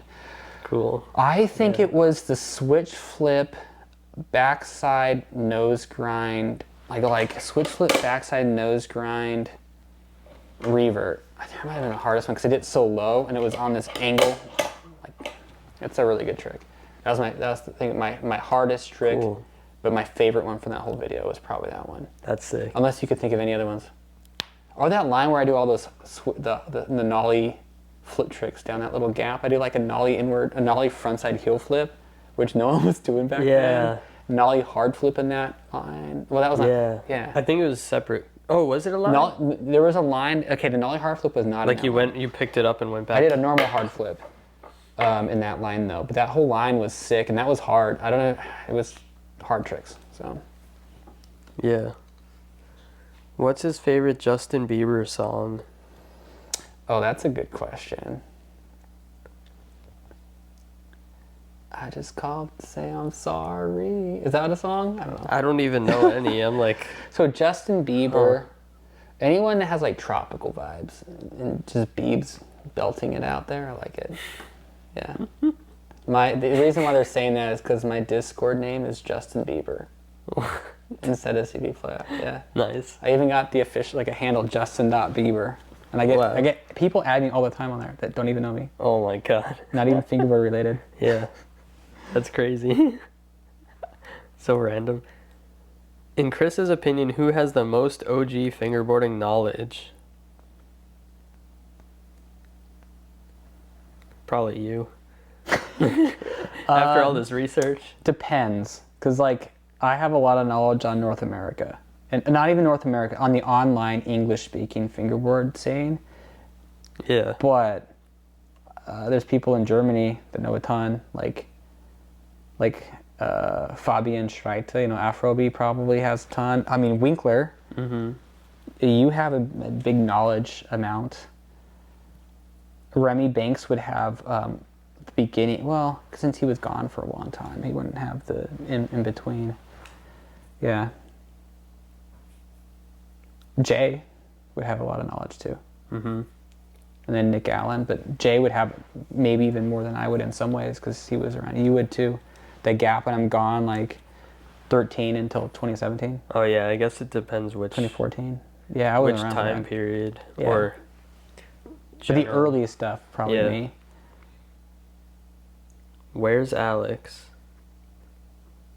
Which Alex? How can I get sponsored? I'm curious about where was I don't Alex? know. Oh, dual durometer? Oh, Alex, I mean, I hung out with him, I don't know how long ago. It was a couple months ago.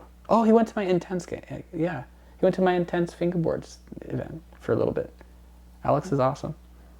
Who's Alex? Alex Spiato. He was Okay. Alex S, I think, on FFI. Cool. He's great. He loves your wheels. He always uses flat face. Yeah. Yay. Awesome. He's good. I was about to ask you this, actually, because you mentioned that event, and so did this dude. What was it like hosting the first overnight fingerboard event, and what were some challenges you faced? Okay, this is wild. I don't think I'm the first, because I took my inspiration, because the old Fast Fingers was overnight. Even Rendezvous. Whoa. The early Rendezvous were overnight. I guess they technically were, but like... Mine's multi-day, though. Yeah. I don't know. It's not the same. Like, It's different. yeah. I wouldn't consider the early rendezvous to be overnight, even though they basically were. Yeah. They were overnight. They were not intended to be. It Yeah, was I know, just like, it's let's the way it keep happened. having fun. Yeah. Why would we stop? Because you guys are like younger and just like nonstop. This was Yeah. awesome. But the Intense, like, here's the challenge. It was an amazing fingerboard event. I think the first day we had 20-something people. Next day we had like 40-something. And we had people going in and out. So it's total probably 60 people came total. One challenge, the worst part was I had COVID. I didn't know. it? I did not know. Oh. I was testing negative, but I felt terrible. And I still was like, the show must go on. I probably have something. But it's outdoors. I stayed mostly away from people. But to like, Dang. I had to set up all this stuff. And I was like, oh man, it was that brutal. sucks. And I tested positive the following day after the very end, like the Sunday after. And I got, That's crazy. yeah, it was wild. Whoa. And then it was awesome. That was a challenge. And also, I underestimated how long a walk would be with fingerboard parks and concrete obstacles for a half a mile walk. So next time we're moving it way closer. So we're going to get a different part of the park probably, or a different area, because we could just go across the bridge. That's nuts, dude. Bringing all that stuff. Yeah. That's not easy. It was, I overlooked at how hard it would be. But we'll fix it next time. Cool. Would you do a beginner, intermediate, and advanced trick tutorial, basic flips to grinds? Yeah, I would love to do that. Actually, I have some good techniques.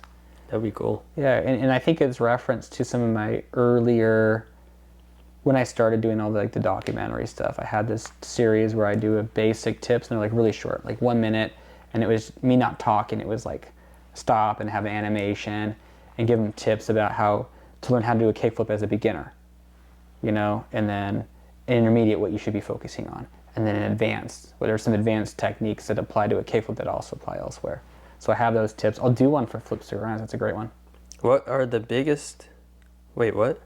Oh, yeah. What are the biggest issues with the fingerboard community, and how would you combat Oh, it? man. Okay. I just dealt with this the other day.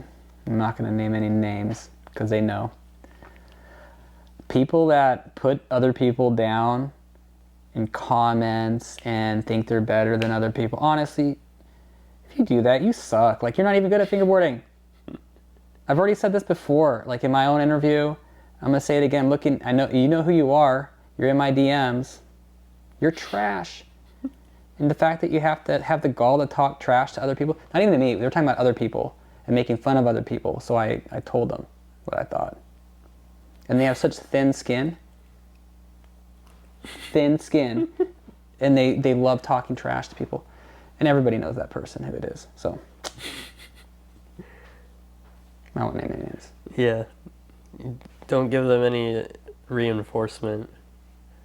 It's garbage. Favorite fast food spot? A little bit more specific than favorite fast I was trying food. to avoid that. Oh man, that's You don't have to if it's too close to your... Can I go local, like a local fast food spot?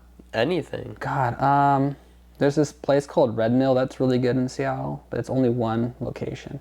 Actually, I'll give a chain. It's up in it's Oregon and Southern Washington. It's called Burgerville. It's so good. Boris Dici, Chris Heck, and Andreas Hees went there and they had the vegan burgers. They loved it. Cool. Yeah. And can I go back to the question before about the negative thing? Yeah. It's okay. You suck. Go ahead. And I'm gonna be calling people out now on. I'm not putting up with it. If I see people talking trash about people, making fun of them, it's I'm going back to my FFI days of calling people out. So, Nice. warning. What made you get into fingerboarding? We covered that. And why are you still doing it today? Why am I still fingerboarding? Well, first, it's the creativity that you can unleash in it. You're always learning something new. You can always get better at it. It's an very inexpensive hobby despite what people think. You can do it almost everywhere. It's impressive to other people that don't fingerboard typically. And the best part is all the people that you meet through it. And it's getting better and better. We're having events in the Northwest and they're just growing and getting more and more frequent. And this is happening all over the country and all over the world right now. It's insane. And so many people making really cool creative products and stuff like that. So it's like the best. I don't think of a hobby that's better. You know, maybe there's some that are as good, but this is like one of the best hobbies for sure. Definitely. What makes you so passionate about fingerboarding? I feel like you just answered that. Yeah, that's like take some of that previous question. Thoughts on the outdoor DIY in Queens, New York? That's sick. I saw Remy Banks killing that. I gotta see that. Bitch Mob, and I can't pronounce that other dude, the XX, blah, blah, blah, blah. I don't know. He's that part of that New York crew I've been kind of peeping out. But no, it's a insane DIY. I don't know who made it, but whoever did or whoever's contributing that's an insane DIY. Yeah, it's so sick. Yeah. I'll show you some amazing. footage. I'll show you some of Remy's clips and some of the other guys' clips. It's sick. Yeah. What drives you to make such quality YouTube videos? Good question. I like doing video making. I've always wanted to make stuff that looks good. Sometimes I get lazy and put out crap, but like normally I like long form content. And I like telling stories. You do a good job at it. Thank you. Oh, that's a cool one. How has growing up affected or influenced your relationship with fingerboarding? I've never grown up. Perfect. I'm like a lost boy. No, it's like, well, now I can buy what I want now, which I couldn't before. In fact, you know the funny thing is, I didn't buy a fingerboard good until I bought that Evolve.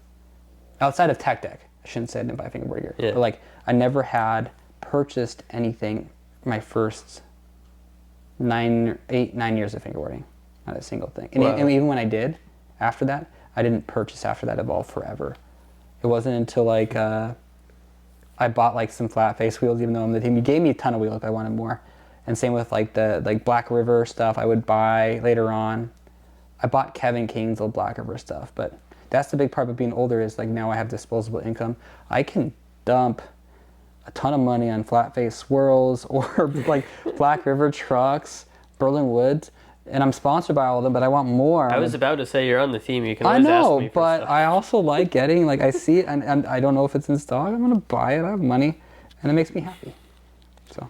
Well, thanks for the support. You can always just text me and be like, can I have a set of those? Because I don't even see when You've given me stuff. Yeah, sometimes. But sometimes I don't even know that you ordered something. Well, and usually it's like I don't need it. So you it's order for me under a fake name because you don't want me to throw in extras. No, I don't. But no, it's like spontaneous. You know how I'm like how I talk. I get very like, oh, I see that wheel. I need that wheel. Yeah. And I'm not gonna text you. I'm gonna buy it right away. I get served that ad. I have no self-control there. Swirls get me every time, guys. Yeah, I just got a whole lot of new swirls, like tons of new types. Let's go look on the site right now. Oh man, no.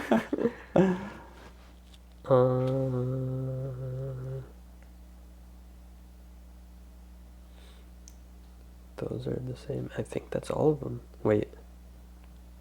Is that? Yep, that's all of them. We did it. We've completed the mission. It's only 11:30. That's not too late. That's not too bad. That's not too bad. At probably 2.5 hours on the camera recording. Cool. But before we're done, I'm gonna show this shirt off really quick. This guy, Ravioli. It's a funny name. That's the name of the company, Ravioli. Ravioli. Yeah. He's from Italy. He made this sick shirt. He makes some sick animations. I bought this shirt. There you go. I saw his animation, saw his art style, and I was like, oh man, it does such cool stuff. Yeah. God, I love his art style. And I had to buy it. So I bought it. And it came so quick. Like from Italy, like super quick. It was only in customs, like very short. I got it in like 5 days. Wow. Yeah. That is fast. Yeah. He had like Super Mario, like super speed go through it and fly it over, I think. Wait, no, that's a New Yorker. Super Mario's a New Yorker. Yeah. Amazing. Yeah. Cool. Well, this has been super fun. Awesome stuff. Thanks for coming on the show. And anything else you wanted to say before we shut off the cameras? No, I think it's been awesome being on the podcast. Obviously, I have a lot to talk about. But I love hanging out with you and chatting and all these awesome questions from both you and the community. I do sometimes do interview, like, you know, Q&A question things on my own channels too. So if anybody have any more questions, feel free to jump on to any of my YouTube videos and ask me. I'm happy to answer. So awesome. Keep on fingerboarding, guys. Stay positive. Treat your fellow fingerboarder well. Like, be positive. Encourage growth in the community. It doesn't matter how skilled someone is. You can be a valuable member of the community and not be the most skilled, but you're just as important. You can be even more important than a good fingerboarder. Yeah, it's not all about how good you are. It's about just having fun with everyone and, you know, just doing it. You don't have to be good, talented, whatever. Like, just enjoy it. Yep, 100%. That's all I have to say about that. Cool. Well, it was a pleasure. It was a pleasure.